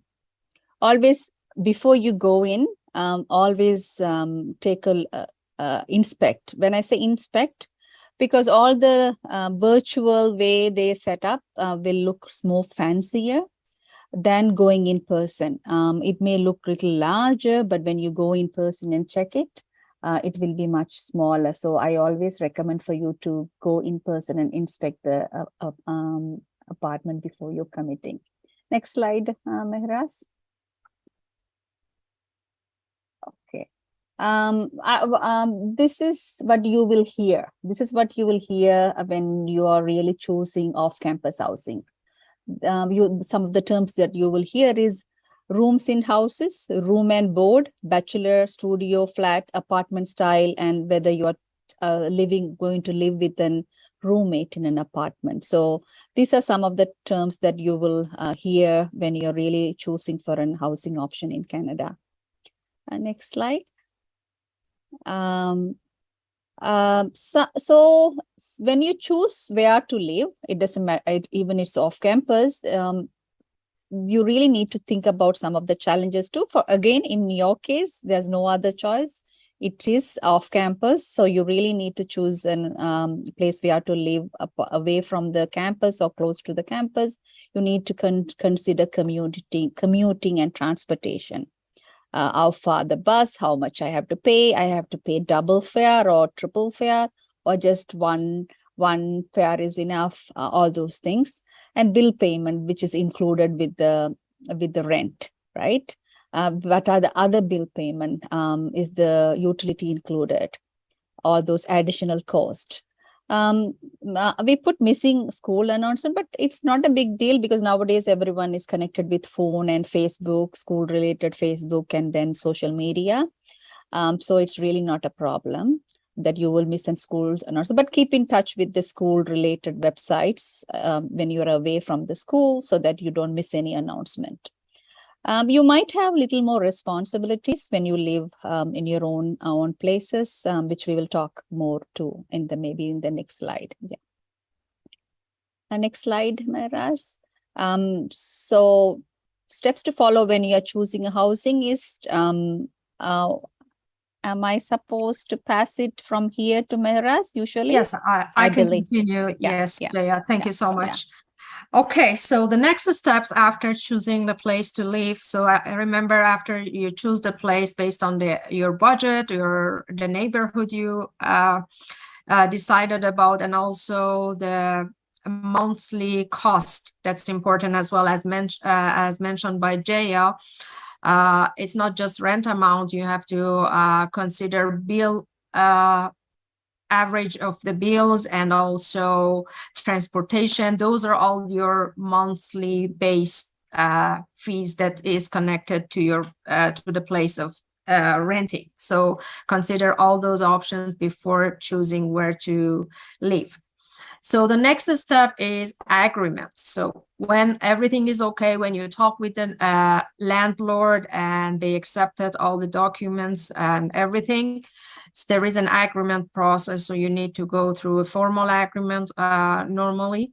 And here in Canada, most of the landlords may ask for first and last check. It means first month and last month's rent amount will be paid upfront. And it's very normal to be asked. But however, if someone has not additional documents, they might offer to pay upfront more in replace, but it's not legally accepted. But this is something happens as well, because sometimes to give for if people are new, some documents are not available. So we always suggest people to talk with the landlord, to have some negotiation, to see each other in person, to make the trust. Because at the end of the day, it's not about like getting the whole money or whatever upfront. It's all about the landlord or the management company. They want to make sure that the tenants will be able to pay the payment monthly base on time. That's it. So they may ask for reference. That might look a little challenging for newcomers, because the references are like those who knows you here, like your employer, like your neighbors or some friends, or your boss at work. So those are not available for newcomers, no matter what is your status here. Any newcomers here are new, so they're not supposed to know anyone at the first point. And also one of the reference could be like the previous landlord, which is not available as well. So talk with the owner to see what other alternatives they may accept. They may accept a letter from your school. That's it. So you need to have that conversation. And contact number is another thing you need to provide. That is a part of the agreement. You have to provide the email address, phone number if you have, and if you have any other address, if you had any other address before, and post the dated check. You might be asked to pay the rental by post dated check, but if it's not available, so there are other options as email transfer or even cash. But remember, if you paid in cash, to remember to get a receipt for that payment, to have some proof for later in case if any conflict happened, or in case of filing your tax at the end of the year. So at that time, you need to provide information about the rental amount you already have paid. But if you don't have any proof, that might be hard to show to CRA that this amount have been paid. And as Jaya mentioned, there are other costs such as utility bills. That's something you need to talk before signing the contract to see what is included, what is excluded, and how much is the average. So talk about the bills as well and ask who is the responsible one. And there are something else that you need to check. That's about like garbage disposal. Each buildings depends on the type of the buildings, like apartment buildings, condominium, or houses. They have different type of garbage disposal, but you need to check and make sure you know all the details about that. And home repairs, that's important to know. Home repairs, if it's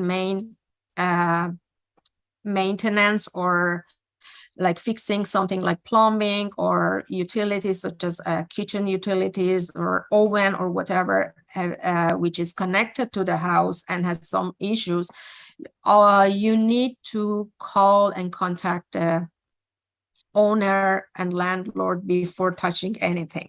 So it's normally it's the landlord responsibility. Even if you know someone or if you want to do something, make sure to talk about that before doing or touching anything. And lease termination, if you want to stop the lease before the end of the agreement, talk to the landlord. Otherwise, you have to pay, talk to the landlord to find a solution to skip the penalty. Because as the contract says, you have the contract for example, 1 year. So you're supposed to pay the 12 months by the end of the contract. So even if you decide to stop it in the middle, you are supposed to pay the rest unless you find other solution with the landlord and they give you alternative ways to skip it. And just I think that's about termination. Oh, one more thing about termination. Even if you have a contract for 1 year, imagine if it's like 12 months, you need to give a notice 60 days before the end of the contract to your landlord. It means if it's 1 year at the beginning of the months of 10, you need to give a notice which is called N9. We will send it to the students later. And that's a formal process to give a notice to the landlord. Okay, these are all the little things you need to keep in mind about the agreement. Make sure to read the agreement very carefully. Make sure to ask your question if something is not clear, because if you signed the contract and after that you said we didn't know that and it was already in the contract, it's the tenant's mistake. It's not anything about the landlord or contract because it's already signed. Okay, so we already talked about this part, lease agreement or resident contract. We talked about part of this, but collecting and returning deposit. One more thing, it's about deposit. Deposit is additional to rental amount, but it will be back at the end of the contract.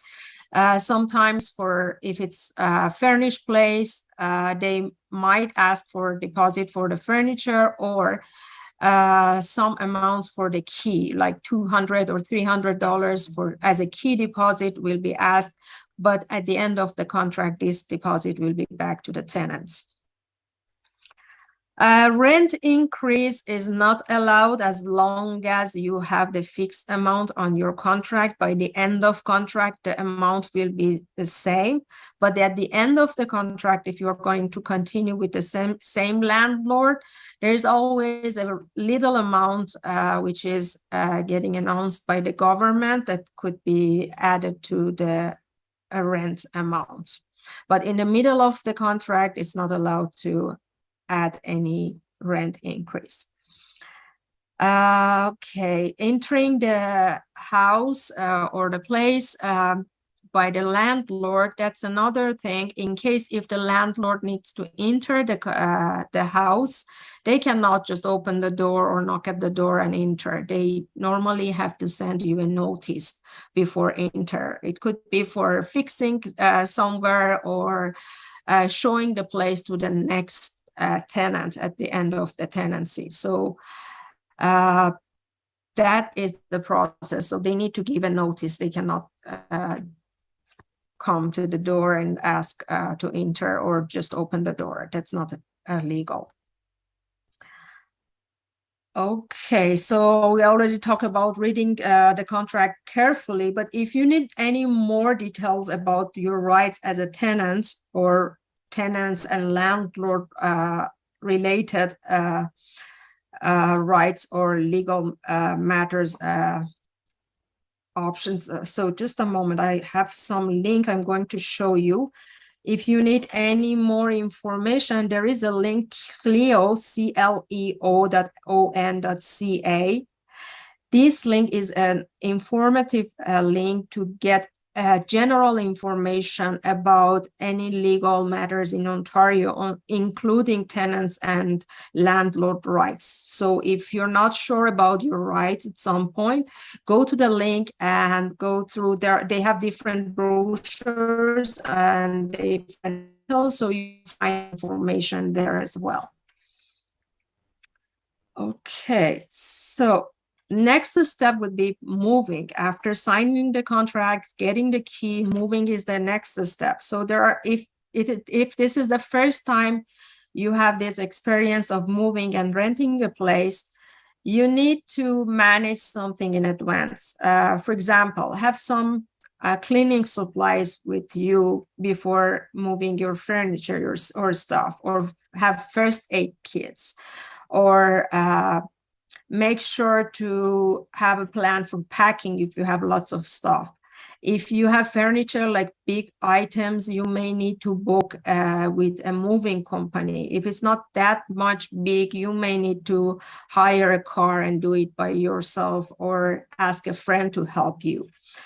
And if you are going to an apartment building or condominium, they normally have a process for moving to book the elevator, because if it's a big item to be moved, you need to book the elevators to have it for a specific time.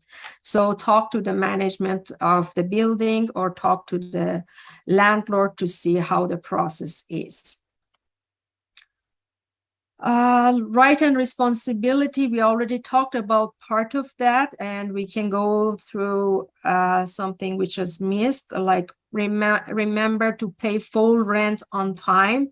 If it's supposed to be like in the beginning of the month, and if it's not post-dated check, remember to pay the fee by cash or email transfer right at the time or a day before. Make sure to know about the rules and read the agreement and all the rules of the building very carefully and respect the rules. There are buildings, actually most buildings have rules about making noise. So most buildings in the city are not allowed to have loud voices or loud noises after 11 p.m. or have loud noises or party after 11 p.m. So these are the rules of the building. So make sure you know about the building rules like garbage disposal, noise, making noise, or other rules, especially for common area. Make sure to keep clean the space and return the space at exactly the same way that you got it from the landlord at the first point. It's been suggested to take a picture at the beginning of your tenancy of the whole space to make sure, because after a year you might forgot how it looked at the beginning because you have your own furniture or whatever decoration. So it's good to have a picture of the beginning, and after your end of your contract, go back to the pictures and make sure everything is exactly the same. Don't leave anything behind. Don't leave anything at the space, even if it's something brand new or if it's something in the kitchen which is already packed or never touched. Take it with you or throw it away unless you talk with the landlord or the next person and make sure they want it. Otherwise, it will be considered as garbage, and they may charge you for cleaning fee. Okay, and harassment and threatening is not allowed. That something is not allowed at all by any of those parties, no tenants or no landlords. So none of them are allowed to make harassment or threaten the other. So make sure to respect the rules and respect each other. We already talked about the utility bills. That's a part of the agreement. You need to make sure who is responsible, average utility. So I think we already talked about this slide. In case if there is any issue that you are not able to pay the rent amount at some point, make sure to talk with the landlord to see if there is any other option or alternatives. And don't just ignore or don't wait until you're okay, because on the other side, the landlord has some plan with that money. And if it's not in their account at the right time, but based on the contract, they can go after the tenants because of the delay. So if there is any issue, talk with the landlord and share the issue and see what options or solution they can provide you. And the same with the roommate. If you are with a roommate, there is some responsibility with you and the roommate. So make sure to have it clear between each of you who is responsible for cleaning, who is responsible for bills, how it's going to be shared. These all needs to be clear at the beginning. And again, about shared spaces, if you're going to be to share a space with some roommates, there are some responsibility. Bathroom, kitchen, or some common area could be shared. So you need to make sure who is responsible for cleaning. And sometimes you need to share like specific hours to use something like TV or kitchen or whatever. This is something between you and your roommate. And the difference of the shared space with the private space is you can move out without giving notice. So that's a difference between this contract with some roommates and the landlords. So you don't need to give a 60 days notice to your roommates. This website we already talked about. This is a very helpful website. If you share your information with us, you give your contact information, we will be able to give more details on options for searching for housing, including these legal related websites. When you are moving make sure to give the notice to the landlord. If it's a long-term contract, 60 days notice is mandatory. Contact utilities. If any utilities is under your name, like phone, internet, and electricity, make sure to call the provider and cancel the utility.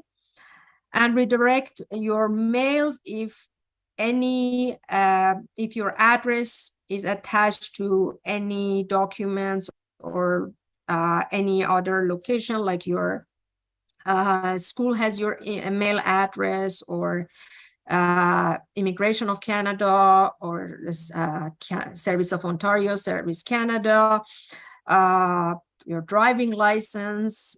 These are all, or your bank, they all have your mailing address. So remember to change your address to the new address before moving.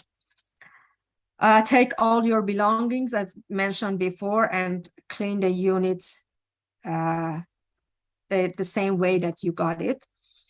And return the key and got your deposit amount back. That is the process of moving out. Here are some links which could be helpful to get some more information. I just leave this page, and I think we have another page as well open to if anyone wants to take a picture of that. I just leave it open for a few seconds to get some picture, and we can go to the next page later.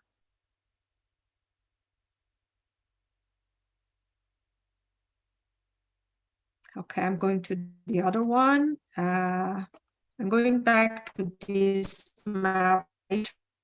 Okay, another thing which could be helpful as well. If you're still looking for a place to rent, torontorental.com is about buildings which are under management company, and they are called rental buildings. Realtor.ca is a very common website to find a place to rent or buy. That's a real estate market website. And Kijiji is very familiar for many people to buy and sell items, including houses as well, or a place to rent. Okay, I am going to have a quick look at this map, which is just comparing different area of the city in terms of rental markets. So if you see the map, please ignore the amounts on this map. This is not very updated one, but it just gives you some idea about the difference in the city. Depends on the neighborhood. So as you see, these maps is based on a subway station. So as you are getting closer to the station, the amount is getting higher. So if you go far from the station, the amount is more affordable, but you have to consider the transportation cost as well, or access to other facilities such as hospital or a college, or the stores, grocery stores. You have to consider those as well. So as you see, if you are getting close to downtown area, which is purple here, the amount is going up. And here on the straight line all the way from Union to Finch, that's Yonge Street. Closer to Yonge Street, it's also higher. But if you're going far from the center or Yonge Street, you see the amount is more and more affordable. So it's just to give some idea about the city and different neighborhoods in the city in terms of rental amount. Okay, so we are good at this point, but we are going to have more detailed session in the future. So we will share information with all the students later, and hopefully see you later with this topic again. But now we can go to the next topic, which is safety. Yeah. And while you're switching, while Mehras is switching for the next presentation, I just wanted to remind students, say we are sharing all these resources about, Toronto rentals and everything. Mehras, you can switch it to the other one. Switch it to the keeping students safe presentation. I think Yeah. the page has been shared. Yeah. If you have it, So just yes, we see. So what I'm saying is, I right now Toronto rental housing market is so skyrocketed high, right? Y'all would have already arrived here and you would have already faced the difficulty of finding an housing already, right? It's such a challenging. That is one of the challenges in Toronto. The rent is so much high and most of your money goes to the rent. What I'm really saying you is like really work with your networks, your past students, if you're friends, your relatives, friends. So networking is very important so that you are not getting cheated by an unknown resource, right? Check your notice board inside the colleges, right? Because if a student is putting that she have one roommate who just left, that the roommate found another housing, that room is available. One roommate student will post a advertisement saying that room is available for rent, right? So keep your eyes open for such notices. Lambton College might have a Facebook page for sharing such resources, right? For housing and things like that. And then, even real estate agencies or real estate agency people, you need to go with the trusted people, right? Because those are the ones who have their listings in their hand, right? We nonprofit organizations only can share the general resources, but only the real estate people will know which apartment, which in this building, which apartment is free for renting, right? We don't have access to those one because we are not an housing agency, right? We are a non-profit organization who's generally served, but we know which are the reliable one, right? So when you come to us, we can say, oh, this is reliable, you can go ahead, right? So I would really, really ask all the students to be really keep in touch with your own network, own college, double check with everyone. Okay, and then let's go to the next session. Keeping students safe. This is our next topic. We can go straight to the agenda, Mehraz. So in this topic, we are going to quickly share with you types of, I think, is this the agenda? The previous one, right? Yeah, so we are, so this is, we are going to share very quickly. I know it's 3:45. Most of you will be there until 4. So we will be really quickly, briefly share this information too, so that you're not really waiting. It's a long day for you. Avoid fraud and scam in Canada, in the new country, protecting your identity, and what are the emergency services that are available for you. Next slide. Sorry that I'm running, but again, we can run these sessions in a detailed way a little bit later or in the coming months, okay? So there are so many frauds and scams as part of the cybercrime globally. Even though Canada is a very safe country, globally, whatever happens in globally, it's like ripple effect. Everywhere the crimes gets, the higher crimes comes, and people, the fraudsters and scammers are really using the COVID as an excuse to really, to find their way to do their scams and frauds. The next slide.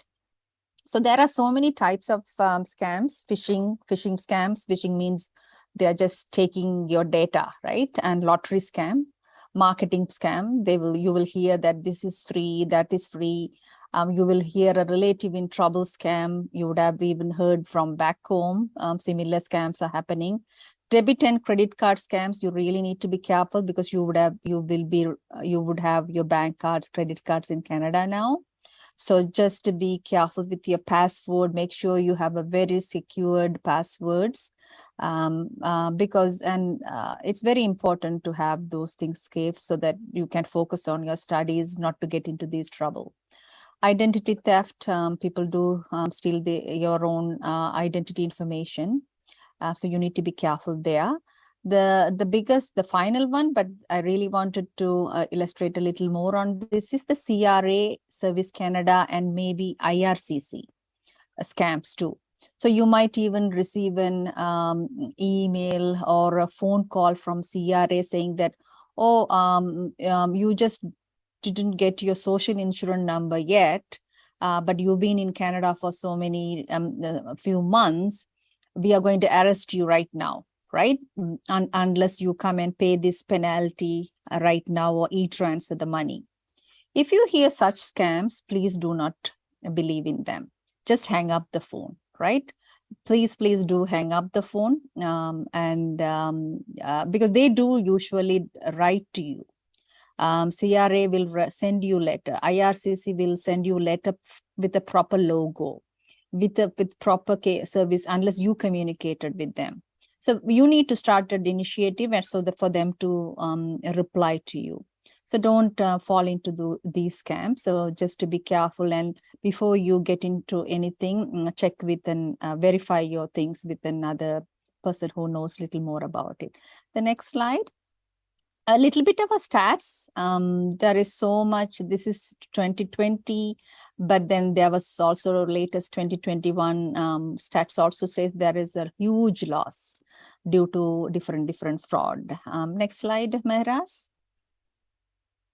So of course, fraudsters, who do we call? Fraudsters, during the COVID-19, what some of the fraudsters are using is, they will say that, oh, your apartment needs to be air cleaned due to the COVID, so we are going to do this mandatory. No, there's no such things, right? So just to be careful with getting into trouble with those announcement or anything like that. The next slide, Madras. Yeah, so because of, due to this only, there is so much loss during COVID-19 because people were really scammers were really trying to do many other way of cheating people. The next slide, please, Mehras. Yeah. So I believe from here, I'm going to pass it to Abhinaya. Abhinaya, you can just go a little more detail about how to identify fraud and scams from here. And thank you, everyone. Hi, thank you, Jaya ma'am. So what to do? So Jaya ma'am just reviewed how to identify frauds and scam. I think you went through this already, right? Sorry, you're muted. Sorry, you can pass this, yeah. Yeah, we went through all that. Yeah. Okay, so we're just gonna go on to what if, you tried to avoid all this, but still you became a victim. What is the next steps? What are some things that you can do?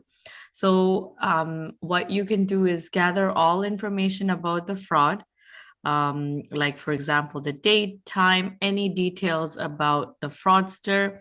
Call your bank and police. So when you say calling your bank, is like, for example, let's say you have a credit card and you start noticing transactions that you have not, obviously, you're not aware of.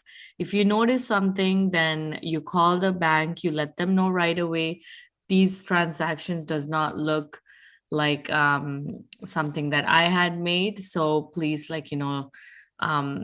try to block off my credit card, because most likely chances are that someone else is using your credit card.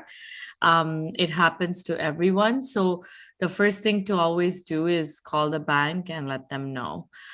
So there are a few phone numbers here that you can take a picture of.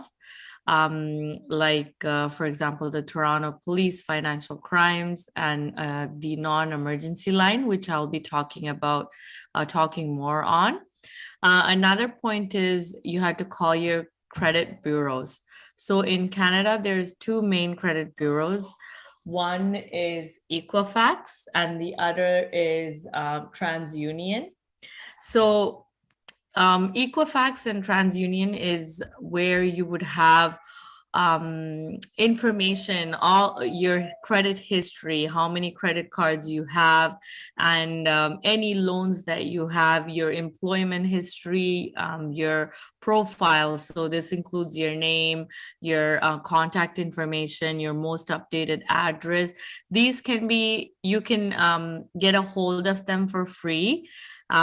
like it was mentioned by my colleagues, these sessions, we run them regularly online, especially, and we speak about this more in detail. I don't want to take much of your time speaking on about these in detail right now. So just try to take a picture. If not, you can always get in touch with us for more information. And another number that you can call is you can contact the Canadian Anti-Fraud Center, which is where we get most of the information from. Next slide. Thank you. So one of the main things that we talk about is the SIN number, the social insurance number. This is something that should not be shared with anyone. You should only give your SIN to your employer, government agencies, and financial institutions, no one else. So it is not an identification to to use. So for example, a driver's license is something that you can use as a identity card, but not your SIN. So keep other important documents like passports and immigration paperwork in a safe place. In many countries, many other countries, having your passport or other immigration documents with you when you go out is normal. But in Canada, there is no need for it. Please always keep it in a safe place. Like I mentioned before, check your bank and your credit card statements regularly to see if you see any strange activities. If you lose your wallet, cancel your credit cards and report the loss of your identification immediately. Contact Service Ontario if you lose your driver's license or health card. Contact Service Canada if you think your social insurance number has been stolen. So I know this is a lot of information, and if you feel like, okay, like what's happening, what is it that I need to do, you can always get in touch with us. So we are settlement workers. We're here to help you and guide you and assist you. So you can always get in touch with us if you're confused about something. If you're in any of this situation I'm saying, you can always get in touch with us and we'll give you a, we'll guide you through the situation. Next slide. So cybersecurity, you probably have heard of this. Use very strong passwords on your computer, phone, and tablet. Use antivirus software on your computer. Do not share your passwords or your PIN numbers with anyone. Always log off a website when you're using public computers. Like for example, if you're at a library using a computer, you sign into your email, make sure you log off. Do not click on attachments or links in emails from unknown senders. Always check the privacy settings on your social media accounts and do not share personal information. This is extremely important. I've been hearing a lot about sharing locations in many of social media accounts. You always have to go through your privacy settings to make sure you're not sharing those information. Next slide. So this is safety on the street. Some points on how to be safe on street. So walk with a purpose, avoid isolated areas like parking lots or garages, stay in places where there's like enough street lights, keep a distance, don't let people come get too close to you, dress so you can move with ease, pack very lightly, take only what you need with you. Being followed by a person, if you feel like you're being followed by someone, switch direction or cross the street, walk toward an open store. You can yell for help. If you feel like you're being followed by a car, you can slow down and make sure you do not approach it. Always, this is something important for international students, because many of you do not have family here. It's always best to let someone know that, like for example, maybe a roommate or a friend, let them know that you're going somewhere, and maybe have them check on you to see if you're back, or to make sure like everything is good. So there, it's always best to have that one contact at least to make sure like, you know, everything is good with you. And about talking on the phone while you're walking, always make sure you don't get lost in the conversation. Like, just be very aware of what's going on around. Next slide. So emergency services, you probably might already know 911 is for life-threatening situations. There are other phone numbers as well for any situation that's not a non-emergency. So these are some examples of what could be a 911 emergency. So if you feel like you see a life is in danger, for example, you see that there's fire, a crime in progress, or you see a serious crime and you feel like the suspect might come back to the scene or is at this scene, any suspicious circumstances that indicate a crime is about to be committed or just been committed. Always remain calm and speak clearly when you call 911. If you need an interpreter because you cannot communicate in English, you can always request for one, and you need to let them know what type of service you're looking for. So if you feel like there's a medical emergency, you say you need an ambulance. So there's 3 different departments: police, ambulance, and fire. Explain the situation. You need to provide the exact address to them with the postal code and give your name, address, and telephone number. Next slide. So like I said, in an emergency situation, it's 911. To report a crime that is not an emergency, this is the number. You can take a picture of this. To report a crime anonymously, call Crime Stoppers at this number. So if you feel like you don't want to share your information, you can always call anonymously as well, but there is a different number for it. Okay, so these are some great phone distress helplines. So this you can take a picture of as well. For example, for Assaulted Women's Helpline, for women who are who have experienced abuse, there's a phone line for that. Or crisis line for mental health services, and or there's services for the lesbian, gay, bi, trans youth line as well. So these are just examples I'm giving you, but this is a great like information on what some of the helplines you can take a picture of, or you can get in touch with us. We can send it to you. Next slide.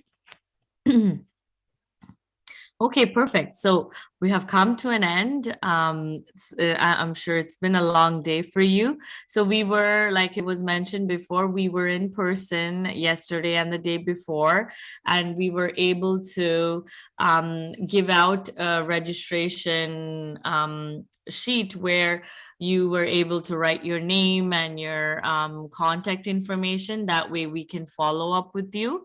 But since we're virtual today, we are not able to do that. So we please request you to maybe take a picture of this slide where all of our emails and phone numbers are there. Please feel free to send us an email, a quick email, or you can even send like a WhatsApp message to our cell phone, so our work cell phone, and we'll be able to keep in touch with you. Like mentioned before, we run sessions like this regularly.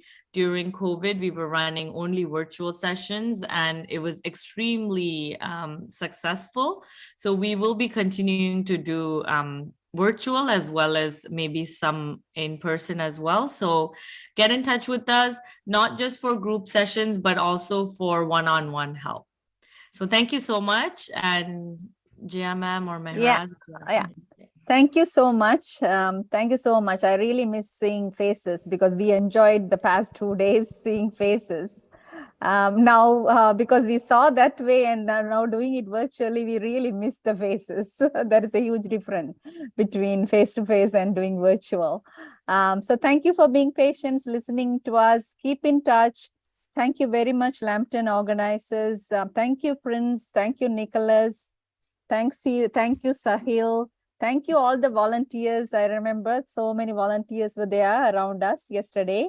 Thank you all for this great opportunity. We will continue on an ongoing base, and you will hear us, seeing us in future for more often. Jyoti Venkatesh is our financial literacy team head. So that's her name, which is on the screen, who will really help you to do filing your taxes or even help you to do your own tax in future. Take a note of our names and emails, and then have a welcome to Canada and have a wonderful academic year. And wish you all the best with your school success. Thank you all, and yeah, and hope all have a great rest of the day. Thank you.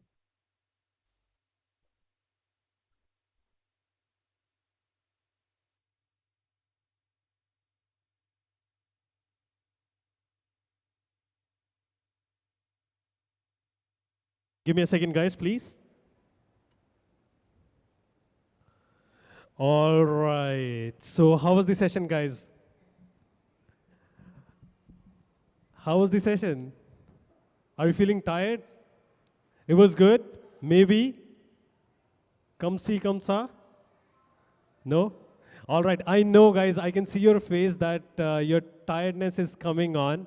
I'm so sorry, guys, that you had to wait for such a long time. You have been here for since the morning. So now everything is over. I hope all these sessions were fruitful for you. And if not, you know where to go, what are the resources that you can avail at the Lambton College in Toronto. We have so many things for you. So it is that you have to come forward, let us know what you have been going through or what are the assistance that you are seeking on, and we would be able to put you in the right track. All right, so don't feel shy, don't feel shy to come forward and ask for help. The mom is going to only feed that baby who's going to cry.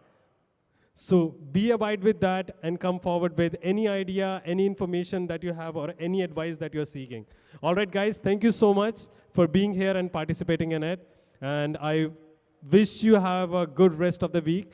And we are so excited to see your faces when you're on the campus. All right, thank you, guys. Thanks, Soumya.